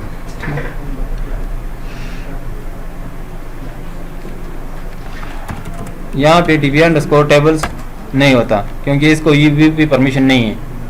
ठीक है, अच्छा तीसरा है यूज़र अंडरस्कोर, ये भी सबको अलाउ होता है। User underscore tables. ठीक है, यूजर अपनी टेबल पे। हाँ यूज़र अपने टेबल देख सकता है। सर ये जो आपने लिखा all everything that the user has privileges to see. जिस ऑब्जेक्ट पे प्रिविलेजेस है उनको भी वो शो कर देगा। ठीक है, और ये यूज़र अंडरस्कोर ये जो ऑनर है इसका, यानी इसने जो चीज़ क्रिएट की है वो इसको शो हो जाएगा। सही है, तो ये व्यूज़ है, बहुत सारी व्यूज़ है। ये जब टाइम टू टाइम आप यूज़ करेंगे, आपको ज़रूरत पड़ेगी तो आपको यूज़ सर्च करोगे, पॉइंट आउट हो जाएगा आपको। अच्छा ये तो हुआ होता है। ठीक है,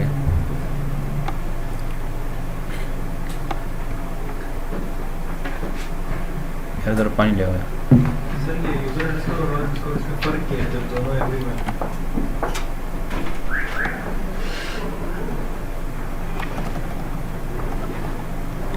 ऑल अंडरस्कोर आपको वो ऑब्जेक्ट बताता है जिसपे आपके प्रिविलेजेस हैं, वो सिस्टम से रिलेटेड व्यूज़ है या यूज़र से रिलेटेड है, वो सारे आपको दिखा देगा। यूज़र अंडरस्कोर में ये होगा कि जो आप ऑन करते हो, जो आपके स्कीमा को ऑन करते हो, जो आपने क्रिएट किया हुआ है वो आपको शो हो जाएगा।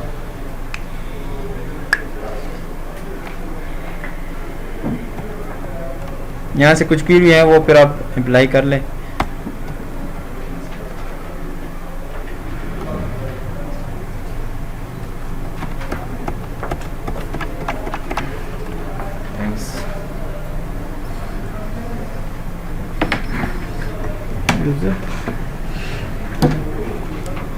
एक चीज़ रह गई थी।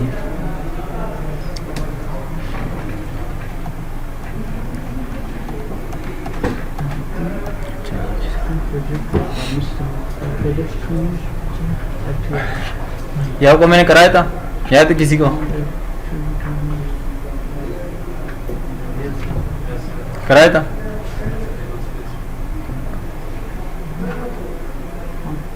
मॉर्निंग वालों करवाए मॉर्निंग वालों करवाए थे। सर वो टेबल स्पेस में सेगमेंट जब फिल होते हैं एग्जैक्टली वही चीज़ है। सिर्फ ज़रा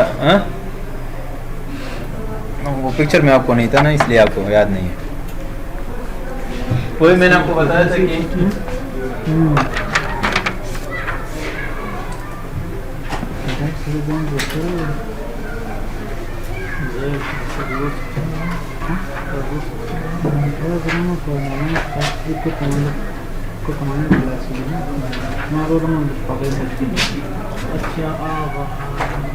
मैंने आपको कहा था कि एक कबर मार्केट से देखा तरह से टेबल स्पेस हम बनाते हैं, ठीक है। टेबल स्पेस में आपके डेटा फाइल्स होते हैं, ठीक है। डेटा फाइल्स के अंदर क्या होता है, उसमें आपको एक्सटेंस एलोकेट होते हैं,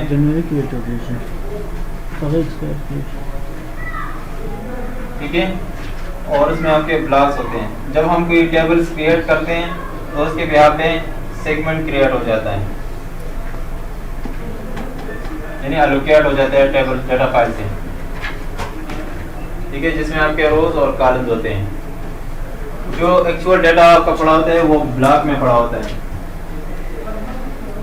ये आपका ब्लॉक है, तो ये 8K का भी हो सकता है, 16 का भी हो सकता है, 32 का भी हो सकता है, ठीक है। इस ब्लॉक में आपका डेटा आ रहा होता है, सेव हो रहा होता है। इस ब्लॉक का स्ट्रक्चर इस तरह होता है। ये आपका हेडर है, ठीक है। इसमें आपके डेटा से रिलेटेड इंफॉर्मेशन पड़ी होती है, यानी मेटा डेटा पड़ा होता है। ये आपका फ्री स्पेस होता है और यहाँ तक आपका डेटा आ रहा होता है। ये तकरीबन 10% तक फ्री करवा छोड़ते हैं ब्लॉक में, ठीक है। यहाँ से आपका डेटा फिल हो रहा होता है। जब यहाँ तक पहुँच जाते हैं इंसर्शन के दौरान, तो वो दूसरा ब्लॉक क्रिएट कर लेता है, एलोकेट कर लेता है। इस तरह ये फिल होते हैं तो दूसरा ब्लॉक इस तरह जाता रहता है। मैं आ रहा हूँ ना, स्पेस होता है जब आप कोई अपडेट इसमें जो रोज पड़े होते हैं, जो डेटा पड़े होते हैं, उसको आप अपडेट कर रहे होते हैं। तो जब अपडेट हो जाता है तो वो यहाँ अगर मेमोरी ज़्यादा हो तो यहाँ से इसको एलोकेट करवा देते हैं थोड़ा थोड़ा, मतलब जितने वक्त में इसको अपडेट हो रहा होता है फ्री स्पेस यहाँ से एलोकेट कर रहा होता है अपडेशन के लिए, सही है। नहीं, फिर एक और चीज़ होती है, जब आपका अपडेट यहाँ फिल है ये ब्लॉक और आपने एक अपडेट चलाई, ठीक है, और किसी रो में एक रो है जिसमें वैल्यू फिट नहीं आ रही, एक रो है जिसमें अभी फिट नहीं आ रहा, ज़्यादा हो गई और स्पेस है नहीं, तो क्या हो जाए दूसरे ब्लॉक में शिफ्ट कर देता है। उस यहाँ पे इसका रेफरेंस लगा देता है, रेफरेंस पॉइंटर जिस तरह होता है, ठीक है, जो प्रोग्रामिंग करते हैं उसको रेफरेंस पॉइंटर का पता होता है। वो एक रेफरेंस लगा देते हैं और रो यहाँ दूसरी ब्लॉक में शिफ्ट कर देते हैं। इसको हम कहते हैं रो माइग्रेशन,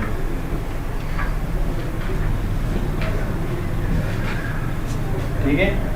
अगर एक और कंसेप्ट इसमें है, अगर एक रो आप एंटर कर रहे हैं जो बहुत बड़ी है, एक ब्लॉक में नहीं आ रहा, तो आधा एक ब्लॉक में रख देते हैं ओरेकल और आधा दूसरी ब्लॉक में रख देते हैं, ठीक है। तो उसको फिर हम क्या कहते हैं, रो चेनिंग। इस डेटाबेस में रो चेनिंग ज्यादा होती है, उसकी परफॉर्मेंस स्लो हो जाती है, रो चेनिंग ज्यादा हो जाती है डेटाबेस। अभी तक एक चीज मुझे अभी तक सेगमेंट और ब्लॉक वाली बात, सेगमेंट क्या होता है एक्चुअली, सेगमेंट क्या होता है? सेगमेंट रिलेटेड आप एक्सटेंस कुछ एक्सटेंस मतलब कि लॉजिकल स्पेस को एलोकेट कर देता है। जैसे आप टेबल क्रिएट करते हैं और अपनी तरफ से एक स्पेस एलोकेट कर देता है और फिर उनको पता होता है कि जब वो इंसर्शन करते हैं उसी से एक्सटेंड उठाता है, एक एक्सटेंड बना देता है, ठीक है। उसी में ब्लॉक आ रहे होते हैं, ब्लॉक एक्सटेंड से रिलेटेड होते हैं और एक्सटेंड सेगमेंट से रिलेटेड होते हैं, समझ आ गई? यानी एक सेगमेंट में कई सारे एक्सटेंड हो सकते हैं हाँ, और एक एक्सटेंड में कई ब्लॉक हो सकते हैं, कई ब्लॉक हो सकते 64 के तक होती है, तो अगर आपका 8 के है तो सोचो कितने ब्लॉक हो सकते हैं। हैं। यानी कि बड़ा यूनिट सेगमेंट है, उससे छोटा एक्सटेंड हो सकता है। मुझे जब भी इंटरव्यू में जाते हो यही पूछते हैं, एक ये और एक जॉइन, इसके अलावा कुछ नहीं पूछते नहीं। कौन से क्वेश्चन पूछते हैं? ये ब्लॉक के रिलेटेड और रो माइग्रेशन, रो चैनिंग का और जॉइंस का, और क्वेश्चन नहीं पूछते। सर ये रो माइग्रेशन और रो चेनिंग, इसका जो रेफरेंस नंबर है सर वो हेडर में होगा या उसी ब्लॉक के अंदर होगा? उसी रो के अंदर होगा।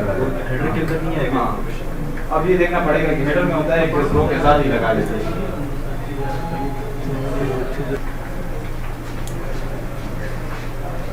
ठीक है, उसमें डाटा फाइल क्रिएट करेंगे,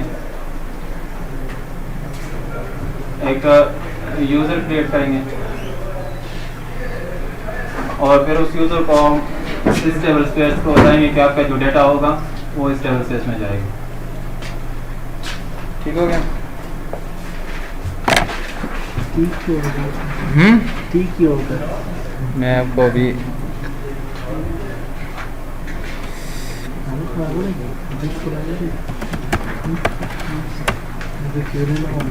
अच्छा, एक व्यू है describe DBA underscore data underscore files.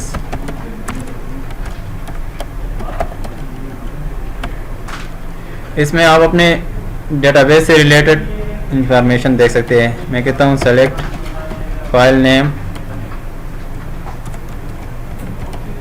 Table space name,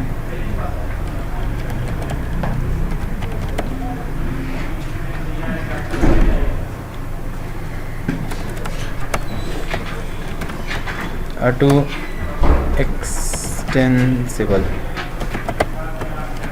from DBA underscore data underscore files। ठीक है,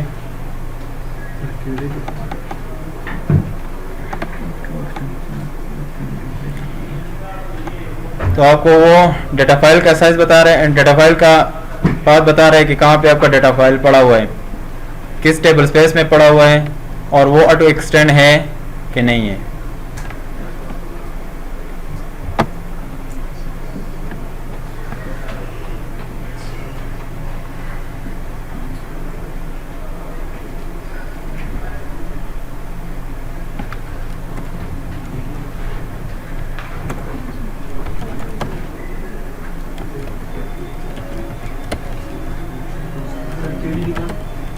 जस्ट अ मिनट।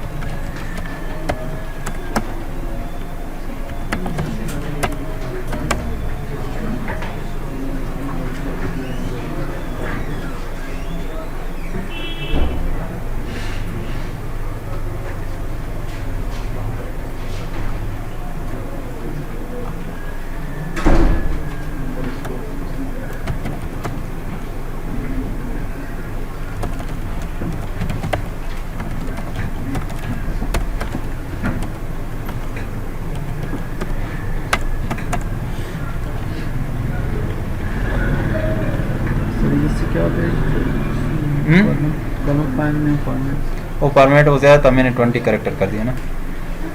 ये देखो ऊपर जो लाइन आ रही है 20 हो गई।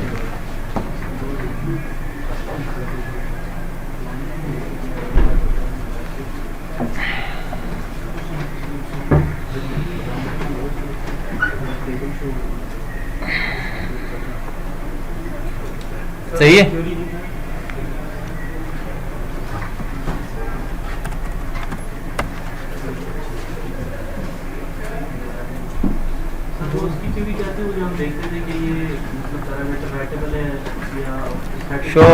शो वीडर साइन पैरामीटर, उसमें आपके कॉलम है इस इंस्टेंस मॉडिफाइबल,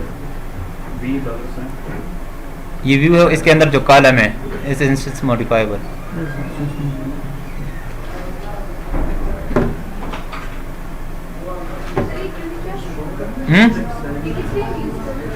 ये आप इंफॉर्मेशन देखने के लिए आपके डेटाबेस के कितने फाइल से, कौन सी टेबल स्पेस से है और एक्सटेंड है, और भी इसकी इंफॉर्मेशन इसमें आप देख सकते हैं। तो इसको सर सिलेक्ट कैरी करना है या शो करना है?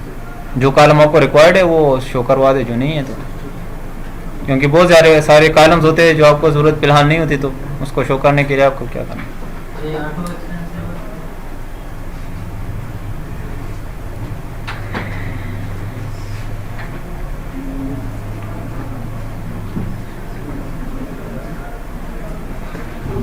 क्लियर हो गया?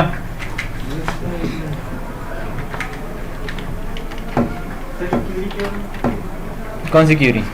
ये देखो रिजल्ट क्या शो कर रहा है। ये आपका डाटा फाइल है, ठीक है, कौन सा है? ये वाला, ठीक है। कौन सी टेबल स्पेस में पड़ा हुआ है और एक्सटेंड हो रहा है कि नहीं हो रहा, या हम इसको एक्सटेंड कर सकते हैं या नहीं? नहीं, ये ऑटो एक्सटेंडेड है। मैं आपको बताता हूँ मतलब किस तरह यस नो आता है।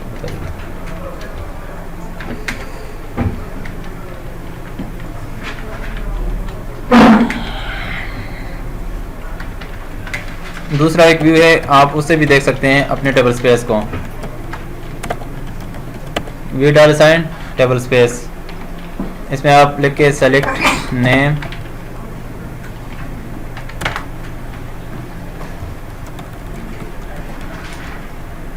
पता नहीं क्या है, टेबल स्पेस है, नंबर, नेम, फ्रॉम, व्यू डाल साइन टेबल स्पेस। ये आपके पूरे टेबल स्पेस है जो नज़र आ रहे हैं। सर आप इधर गौर करिए, बाद में काम करें, जब मैं आपको टाइम दूंगा काम करने के लिए, फिलहाल इसको देखें, ठीक है। ये आपको टेबल स्पेस दिखाने के लिए आप यहाँ पे मतलब आपके कितने टेबल स्पेसेस बनी हुई हैं, ठीक है। इस तरह डिस्क्राइब वी डाल साइन डेटा फाइल के लिए अलग व्यू है, ठीक है। इसमें अपने डेटा फाइल्स देख सकते हैं।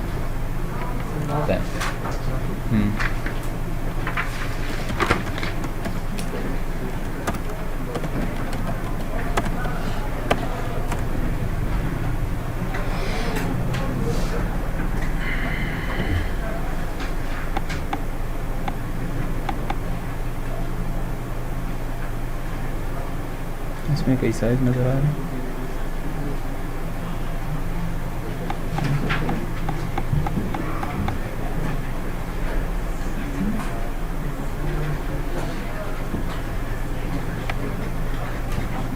सर टेबल स्पेस के अंदर एक डेटा फाइल होगी या बहुत सारे भी हो सकते हैं? जितनी मर्जी बना लो। तो सर फिर साइज हुआ ना उसका टेबल स्पेस का, टेबल स्पेस करते तो कि साइज हुआ ना केबीज में है जीबी, वो आप अपने डेटा फाइल्स के साइज को काउंट करके आप ये कह सकते हैं कि आपके टेबल स्पेस का साइज इतना है। एज अ कंटेनर काउंट करेंगे इसमें जितने देते हैं।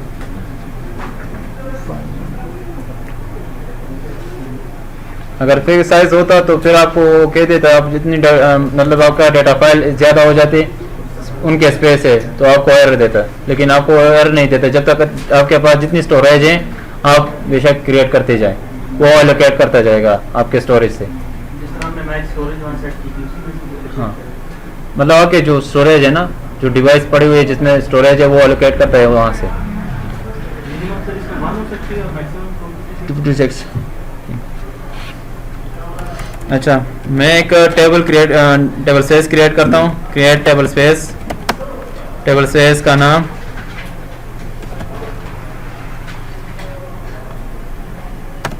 ठीक है, उसमें डेटा फाइल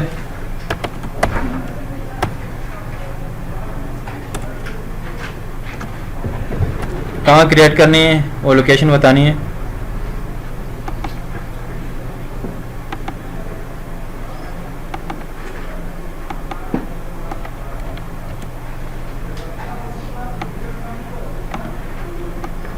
ठीक हो गया, और डेटा फाइल का नाम देना है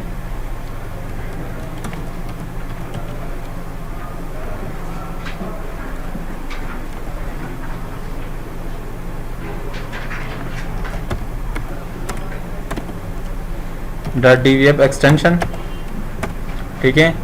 फिर मैं उसे कहता हूँ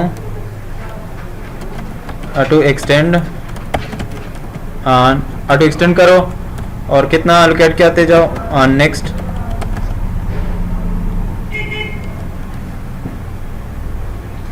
ओ सॉरी 1 मिनट पहले आपने साइज बताना है, कितना साइज एलोकेट करनी है। मैं एक 100K का डेटा फाइल क्रिएट कर रहा हूँ, ठीक है। फिर मैं उसे कहता हूँ ऑटो एक्सटेंड। जब ये फुल होने लगे तो ऑटो एक्सटेंड कर दो। और कितना करो इसको 5 यानी 10K कर देता हूँ, 10K एलोकेट कर दो। तो जब ये फिल होने लगेगा ऑटोमेटिक ओरेकल इसके लिए 10K एलोकेट और कर देगा। ये फिल होता जाएगा तो इस तरह ये इंक्रीज होता जाएगा ये आपका डाटा फाइल। अब ये 10K जो आप एलोकेट कर रहे हैं ये वो हमारे पास आपके हार्ड ड्राइव से ही लोकेट कर रहा होगा। ब्लॉक है जिसकी आप बात कर रहे हैं, नहीं आप आप एक्सटेंड है जिसकी आप बात कर रहे हैं। नहीं, ये तो साइज है ना, ठीक है। ब्लॉक तो अलग चीज़ है। अब वो ले रहा है आपका साइज, मतलब ये स्टोरेज से आपका ले रहा है। फिर वो अपना डेटा मेंटेन कर रहा होता है, वो तो उन स्ट्रक्चर के मुताबिक मेंटेन कर रहा होता है, लेकिन स्टोरेज आपका हार्ड ड्राइव या जो भी है उनसे ले रहा होता है, ठीक है। मैंने कहा क्रिएट टेबल स्पेस, ठीक है। टेबल स्पेस का नाम है ये, ठीक है। डेटा फाइल, और डेटा फाइल कहाँ क्रिएट करनी है वो पाथ है, और उसके बाद डेटा फाइल का नाम,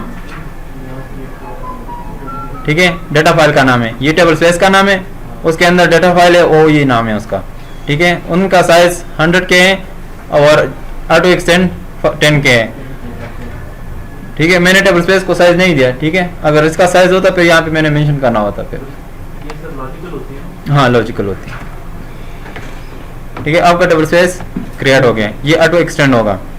ये ऑटो एक्सटेंड और नेक्स्ट 10K सही समझ नहीं आया। 10K किस तरह से जब फुल हो जाएगा। देखो अगर आप ये नहीं करते, आप ये नहीं नेक्स्ट 10K नहीं करते तो बार बार वो एक्सटेंड करता जाएगा और ओरेकल मतलब एक सर्विस बिजी हो जाएगा, ठीक है। ऑटो एक्सटेंड से इंक्रीज तो हो रहा होगा, लेकिन 1K या इस तरह की छोटे छोटे साइज ओरेकल एलोकेट करता जाएगा और बार बार आपको ये मतलब स्लोनेस आएगी। आप क्या करते हैं, अपने देखते हैं कि आपको दिन में कितना स्टोरेज चाहिए होता है एक डेटा फाइल के लिए, उसी के मुताबिक आप कहते हैं कि नेक्स्ट 100 MB या 100 GB जितनी भी चाहिए उसको एलोकेट, तो वो एक ही वक्त में सारा एलोकेट कर देता है। वही कि स्पेसिंग। हाँ, ऐसा नहीं करोगे तो हर ट्रांजेक्शन के लिए वो एलोकेट करता रहता है, ठीक है। अच्छा, ये यहाँ पे आपको बना होगा,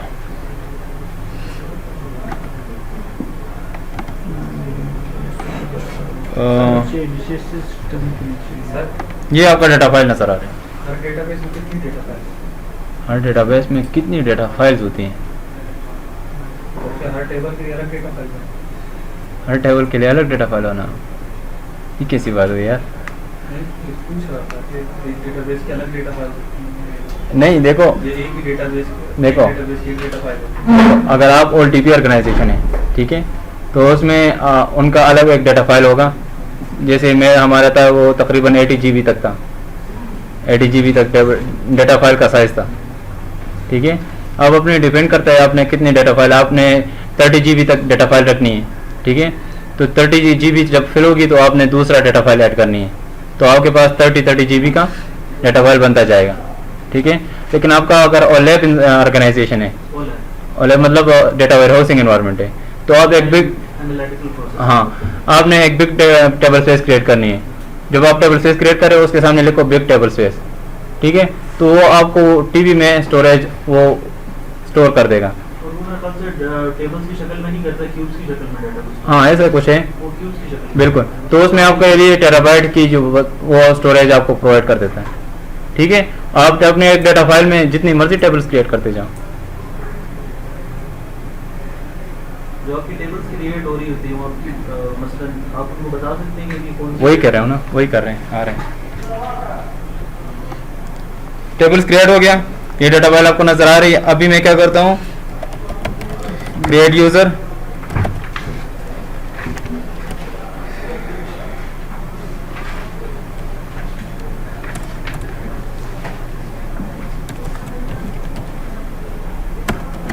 मैं इतने यूजर क्रिएट कर सकता हूँ कि या तो यहाँ पे क्रिएट करवा दो, मतलब उसको बता दो कि कौन सी डेटा फाइल में आपका डेटा जा रहा होगा, ठीक है। यहाँ से मतलब आप उसे कहो कि create user identify by ABD default quota unlimited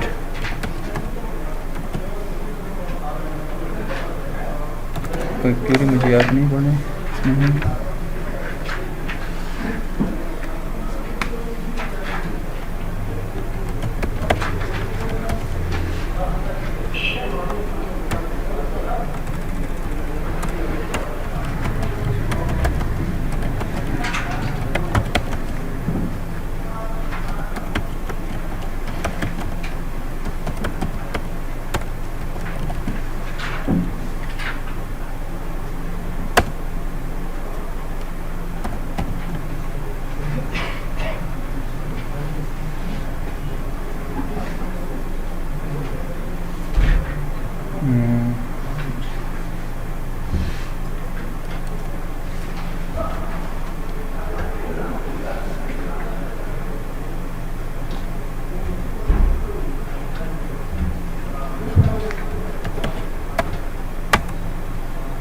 ठीक हो गया।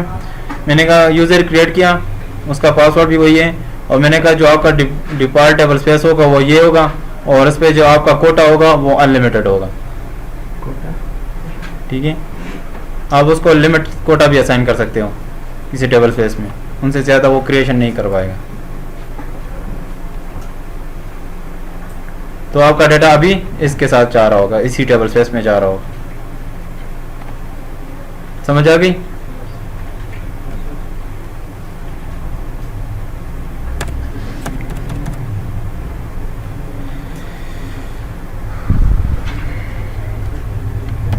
अगर इसी में आपने दूसरा डेटा फाइल ऐड करनी है तो वही करना है, alter database add data file. ठीक है, और ये लोकेशन देनी है जहाँ पे आपने क्रिएट करना है।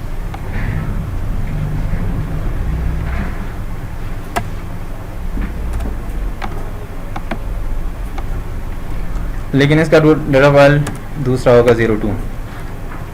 ठीक है, सर इससे क्या होगा?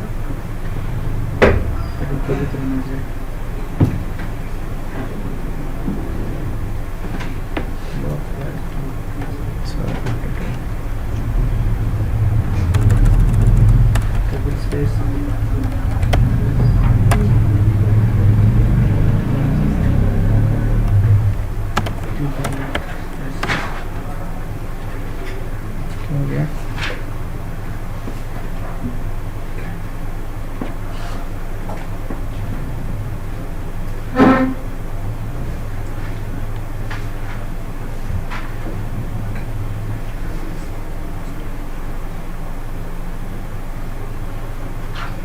अच्छा,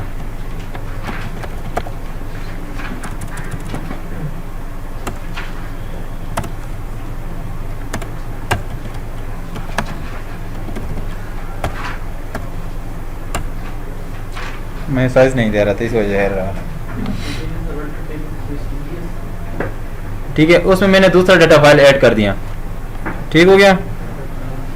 अभी मैं वो क्यूरी चलाता हूँ जहाँ से आपको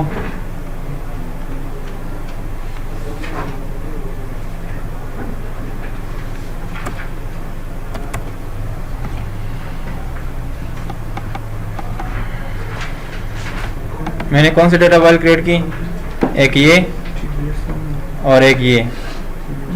ठीक है, पहला जो मैंने बताया था कि एक्सटेंड हो तो एक्सटेंड यस शो करें, अभी ये दूसरा क्रिएट किया तो ये ना है। ठीक है, तो आपने क्या करना है, इसको अगर आपने एक्सटेंड करना है तो अल्टर कमांड से आप इसको चेंज करेंगे। अल्टर डेटाबेस डेटा फाइल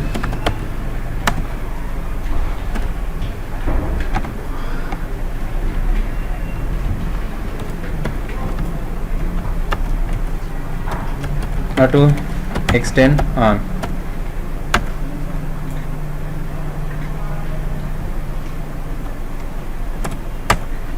ठीक हो गया।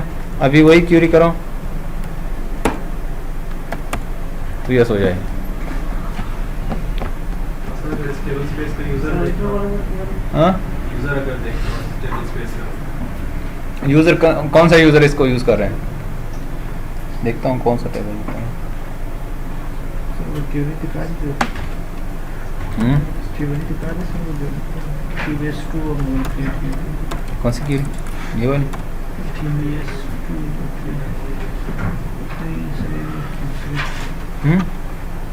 सर दूसरे जो लोगों ने TBS BP 2 और मोबाइल क्रिएट किया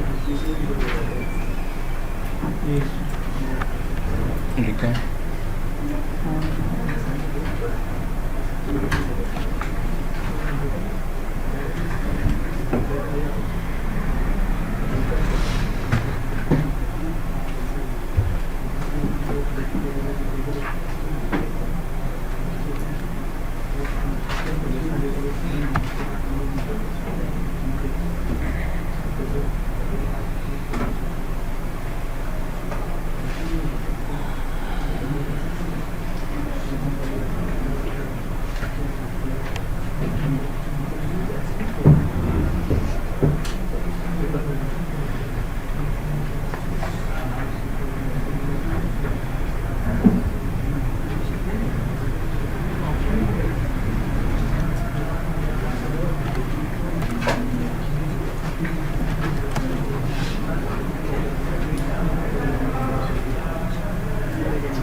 ये आप लोग कनेक्शन,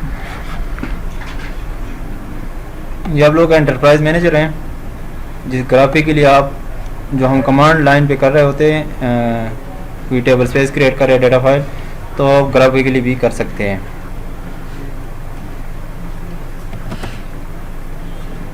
लेकिन विंडो है आज का जो क्लाइंट है, क्लाइंट ऑपरेटिंग सिस्टम है, तो एंटरप्राइज मैनेजर मोस्टली इस पर प्रॉब्लम कर रहे हैं।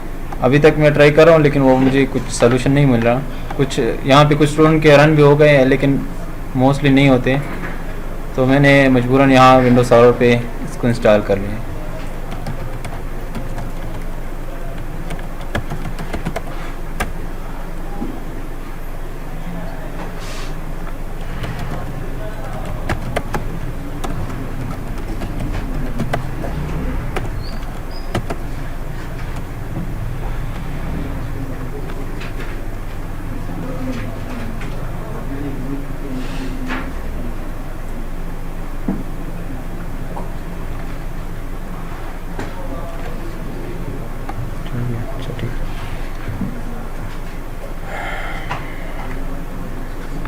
ठीक है, ये आपका ग्राफिकल इंटरफेस है। यहाँ पे आपको सीपीयू नज़र आ रहा होता है, यहाँ पे आपको सेशन नज़र आ रहे होते हैं। ठीक है, अभी लोडिंग और लोड हो जाए तो यहाँ पे आपका सीपीयू जो होता है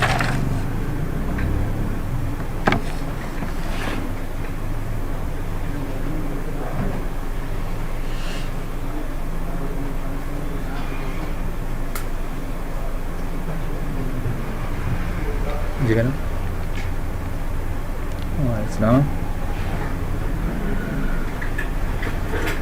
जस्ट एक मिनट सर।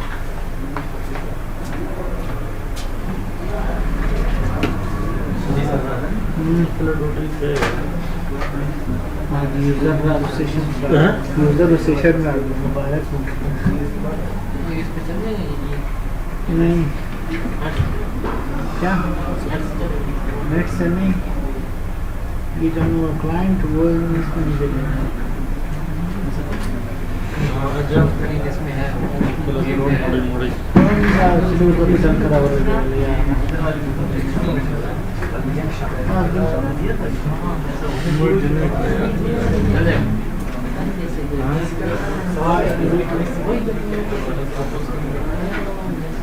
तो करेगा इनको जैसे सही है।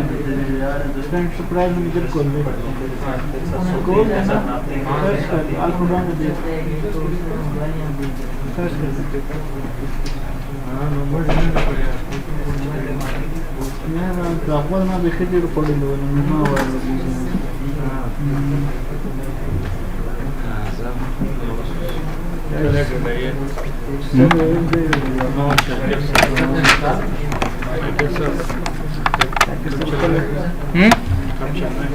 कितने चले जाएंगे क्या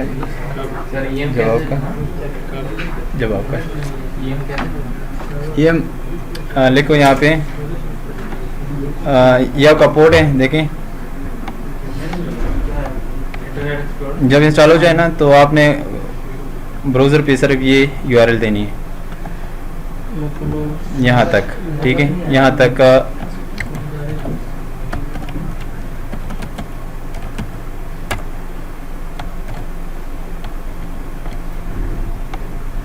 नजर आ रही है कि नहीं?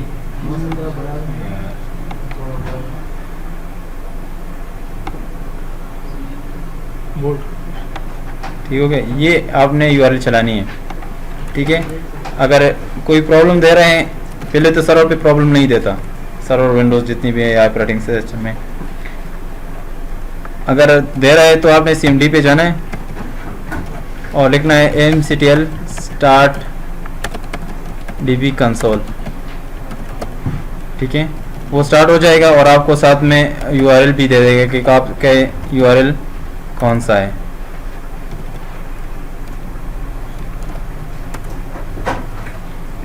अपने इसका स्टेटस भी देख सकते हैं, स्टार्ट स्टेटस DB कंसोल, ये पोर्ट है, इसका पोर्ट है, EM का पोर्ट है। हाँ, हर एक पोर्ट इसलिए होता है कि मतलब जब सिस्टम वाले होते हैं सिक्योरिटी के लिए वो पोर्ट बंद करते हैं बहुत ज़्यादा, तो जो एप्लीकेशन ऑर्गेनाइजेशन में चल रहे हैं सिर्फ वो ही पोर्ट अलाउ होते हैं। लॉजिकल पोर्ट होते हैं तो बस ऐसे 86,000 कितना पता नहीं, पोर्ट नहीं ज़्यादा है, लॉजिकल। अच्छा अच्छा अच्छा, ठीक।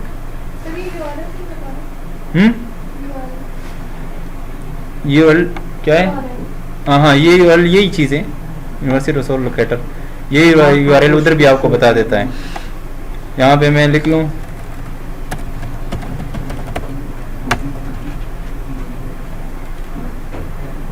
ये क्या हो गया है, सेट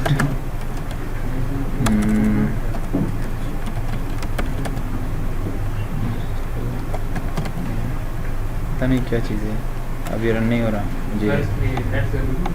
हाँ नहीं, ये आपके डेटाबेस से ही स्टार्ट हो जाता है, ठीक है। यहाँ पे आपको देखो 3 चीज़ें नज़र आ रही हैं, एक है वेट, एक यूज़र IO CPU, ठीक है।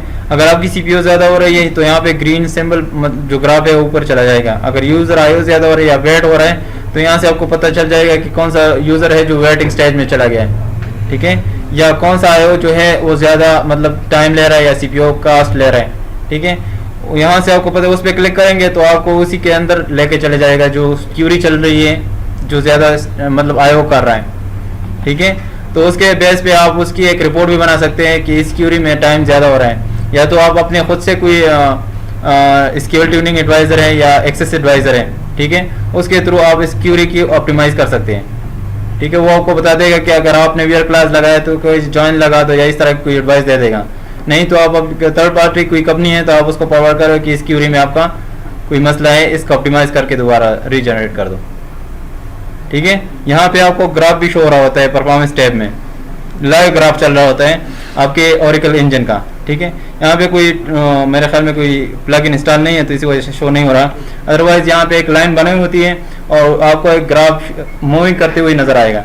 ठीक है, जहाँ पे भी कोई मसला आता है वो ग्राफ ऊपर चला जाता है। ठीक है, तो आपको पता चल जाता है। उसके बिहाफ पे आपने क्या करना है, उसकी स्नैपशॉट लेते हैं।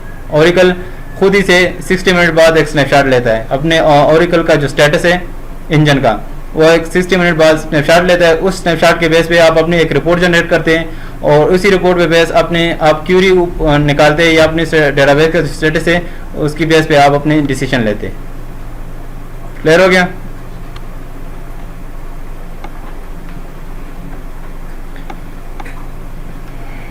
अच्छा, जो अभी ये टेबल स्पेस है आपका, जो आपको ग्राफिकली नजर आ रहे हैं,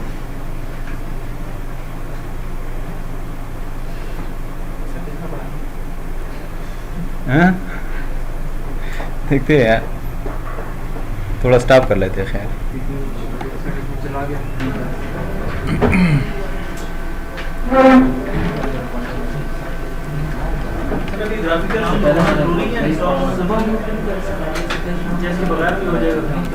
यार इसके बगैर और टूल भी हैं। ठीक है, और टूल भी चल रहे होते हैं, ज़रूर नहीं ये टूल हो। ठीक है,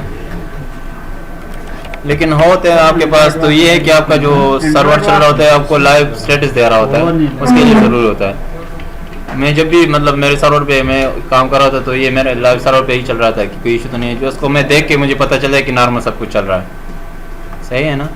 तो ये इसलिए ज़रूरी था।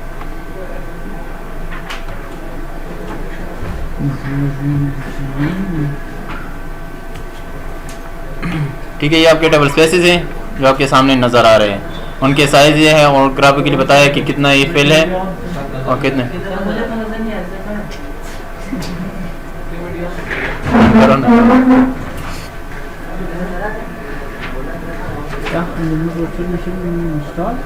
अच्छा, ये आपके टेबल स्पेसेस हैं। ठीक है, यहाँ पे जिस टेबल स्पेस को आपने व्यू करना है यहाँ से इसको व्यू कर लें।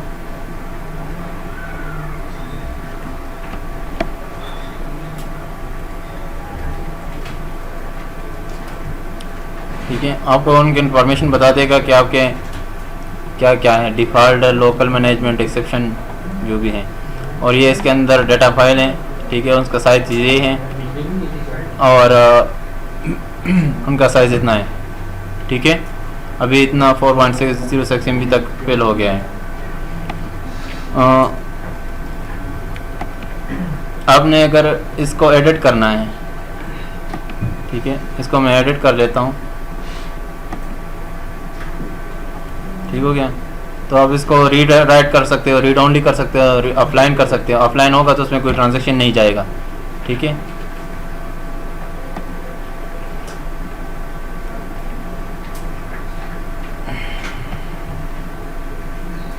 अभी मैं एक नया टेबल स्पेस यहाँ पे क्रिएट कर देता हूँ। यहाँ पे क्रिएट का बटन है, आपने क्रिएट जस्ट माना है, यहाँ पे नेम लिखना है, कौन सा टेबल स्पेस क्रिएट करना है। ठीक है, लोकली मैनेज, डिक्शनरी मैनेज, आप प्रेफर ये है आपने लोकली मैनेज करना है, डिक्शनरी मैनेज नहीं करना, क्योंकि आपके फिर टेबल स्पेस के जो इन्फॉर्मेशन होते हैं वो आपके डिक्शनरी में पड़े होते हैं और वो परफॉर्मेंस स्लो कर देते हैं। तो लोकली मैनेज जैसे रहा होगा कि आपके सारे इन्फॉर्मेशन उसी फाइल के अंदर हेडर में सेव हो रहा होता है। ठीक है, तो इन्फॉर्मेशन जल्दी गेट हो जाता है। तो आप करोगे तो लोकली मैनेज ही करोगे। ठीक है, ये परमानेंट जिसमें आपका एक्चुअल डाटा होता है उसको हम परमानेंट टेबल स्पेस कहते हैं। जिसमें आप सॉर्टिंग वगैरह होती है उसको टिमरी, आप टिमरी करोगे तो ये टिमरी टेबल स्पेस है। अंडो का आप लोग को बताएं जो ऑल डाटा उसमें पड़ा होता है, ये अंडो का। ठीक है, अभी हम एक्चुअल डाटा के लिए बना रहे हैं तो जिसमें हमारा एक्चुअल डाटा पड़ा होता है उसको हम परमानेंट टेबल स्पेस बनाते हैं। आप जो क्या टाइप्स है ना आपके डीबीए डाटा फाइल के टाइप से।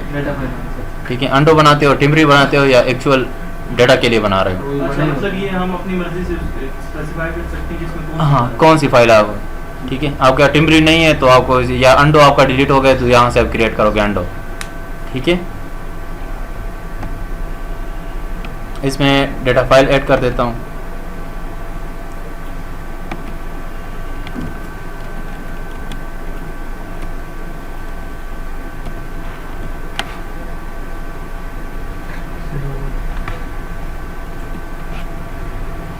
ये साइज़ है, कितना साइज़ MB में देनी है, KB में दे दें 100 KB, ठीक है।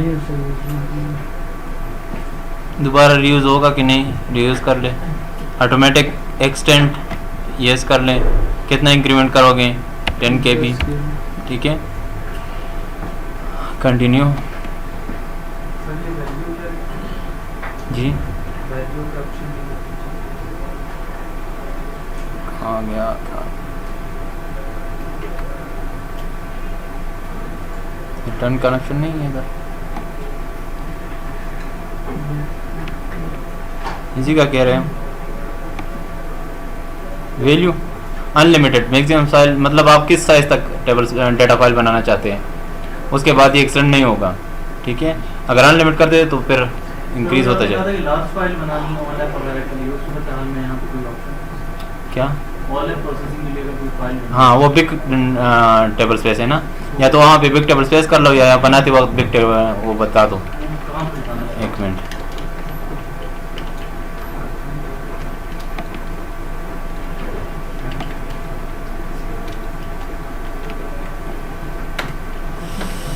किधर क्या नजर आते हैं, इस टेबल स्पेस के अंदर यूज किस टाइप होता है,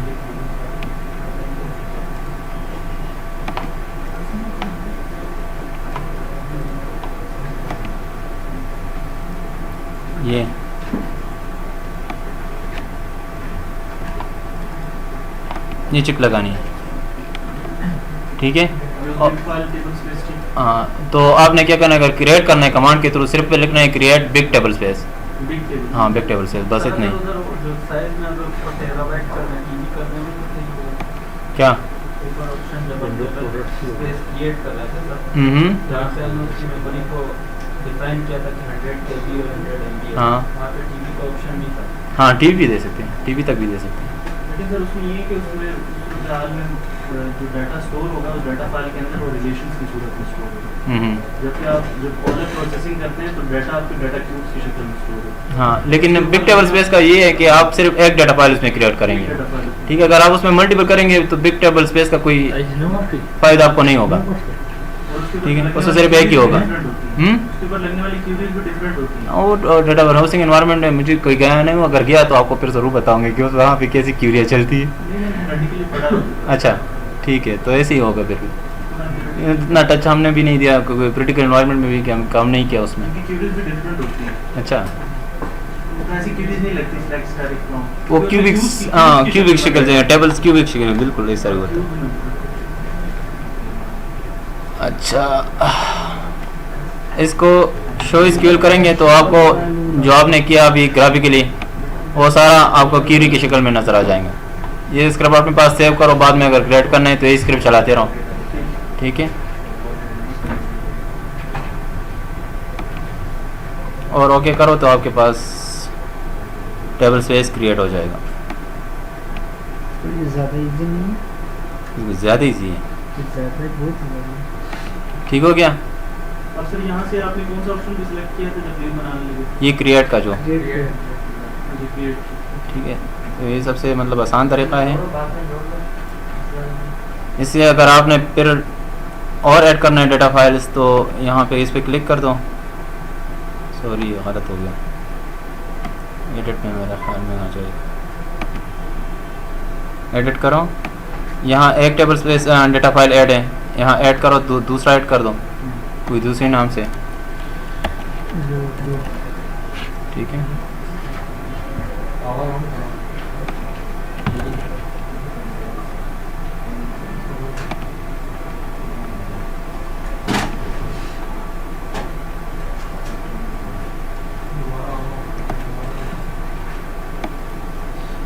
ठीक है, 2 डेटा फाइल आपके बन गए हैं।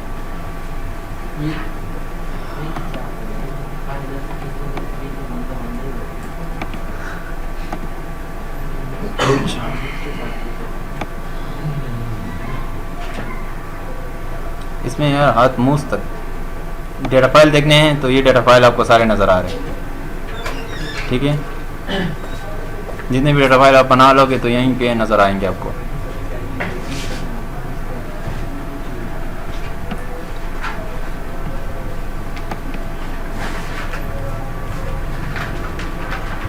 एक होता है और एक है आपके 2 टायर की, ठीक है, इसको कहते हैं ओरिकल मैनेज फ्लेक्सिबल आर्किटेक्चर, ठीक हो गया। और ये हो गया आपका ओरिकल मैनेज फाइल। ये होता है कि ओरिकल आपको ऑप्शन दे देते हैं कि आप अगर ओरिकल की डिफ़ॉल्ट जो इंस्टॉलेशन है उन पे जाए तो बेस्ट है। मतलब ओरिकल जब आप इंस्टॉलेशन करते हैं तो आपकी एक ओरिकल होम की डायरेक्टरी बनती है, वो खुद ही से ओरिकल बना देता है।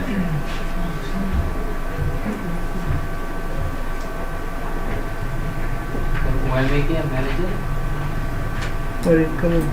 मैनेजर फाइल ये जो आपके पास बन जाता है, ठीक है, डेटाबेस के लिए और डाटा का बाद लेते हैं और ये डिफ़ॉल्ट जो ओरिकल अपने लिए बना देते तो वो इसको कहते हैं ओरिकल फ्लेक्सिबल आर्किटेक्चर। वो आपको कहते हैं कि अगर इस तरह की इंस्टॉलेशन आप करो तो आपके लिए सही है। आप अपनी तरफ से भी कोई अपनी फोल्डर बना के ओरिकल का फोल्डर बना के उसमें इंस्टॉल कर देते हैं, लेकिन अगर इस वे पे आप क्रिएट कर लें तो उसको हम कहते हैं ओरिकल फ्लेक्सिबल आर्किटेक्चर, ठीक है। दूसरा है Oracle manage file. Oracle manage file ये कि हमने अभी क्रिएट किया है कि टेबल स्पेस क्रिएट किया, ठीक है, और डेटा फाइल क्रिएट करने के लिए हमने पूरा वो पाथ दिया, ठीक है। डेटा फाइल क्रिएट करने के लिए हमने पूरा पाथ दिया कि कहाँ पे आपने क्रिएट करना है। तो अगर आप अपनी तरफ से ऐसे पैरामीटर आप सेट करें कि मैं रीड लॉग फाइल क्रिएट करूँ, कंट्रोल फाइल क्रिएट करूँ, तो वहाँ पे वो खुद ही से क्रिएट हो, तो इसको कहते हैं ओरिकल मैनेज फाइल। अभी मैं आपको एक पैरामीटर चेंज कर देता हूँ, फिर मैं आपको डेटा फाइल क्रिएट कर दूँ तो खुद ही से ओरिकल क्रिएट कर देगा आपको। अभी देखो मैं कर देता हूँ, उसके बाद नहीं समझ आई तो फिर पता नहीं।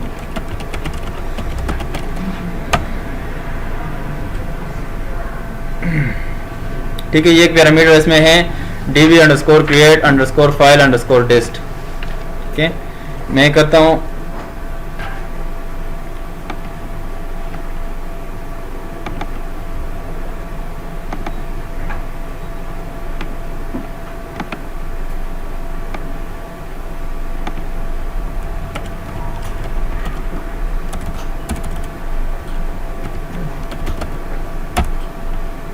ठीक है, मैंने यहाँ पे एक फोल्डर क्रिएट किया db फाइल,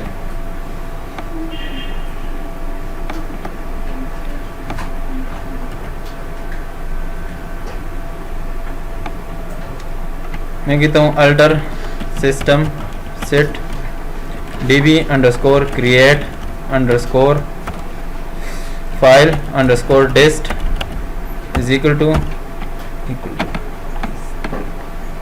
ये पाथ मैंने बता दिया, ठीक है।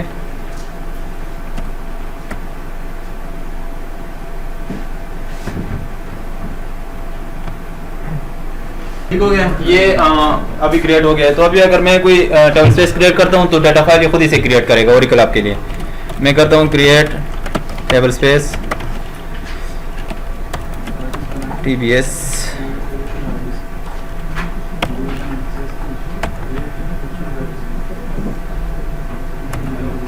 ठीक है। मैंने सिर्फ कर लिखा क्रिएट टेबल स्पेस TBS, तो डेटा फाइल इसने ओरिकल ने आपके लिए खुद ही क्रिएट कर दिया, ठीक है। आप इधर आए जहाँ पे हमने फोल्डर क्रिएट किया था,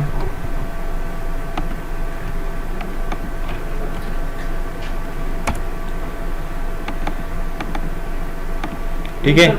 पहले हम क्या करते थे जब टेबल स्पेस क्रिएट कराते थे, हमने पूरा डाटा मतलब पाथ देना होता है, उसके डाटा फाइल का नाम देना होता है। अगर आप ये नहीं करेंगे वो एरर देगा। हाँ, अभी आपने सिंपल टेबल स्पेस क्रिएट किया, डाटा फाइल उसने खुद क्रिएट कर दिया, ठीक है।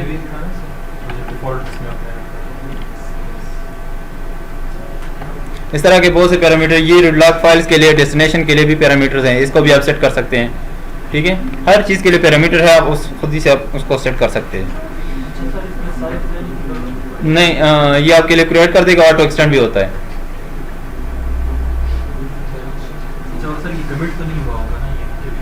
कौन सी की? मतलब जो भी आप अल्टर करते थे वो सेव हो जाता है। ऑटो कमिट है, अल्टर से ऑटो कमिट है, अल्टर ना।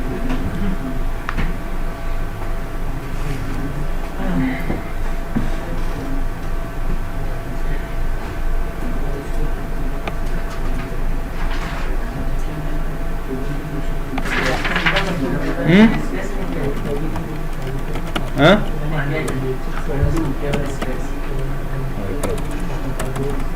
Table space TBS 3 add data file.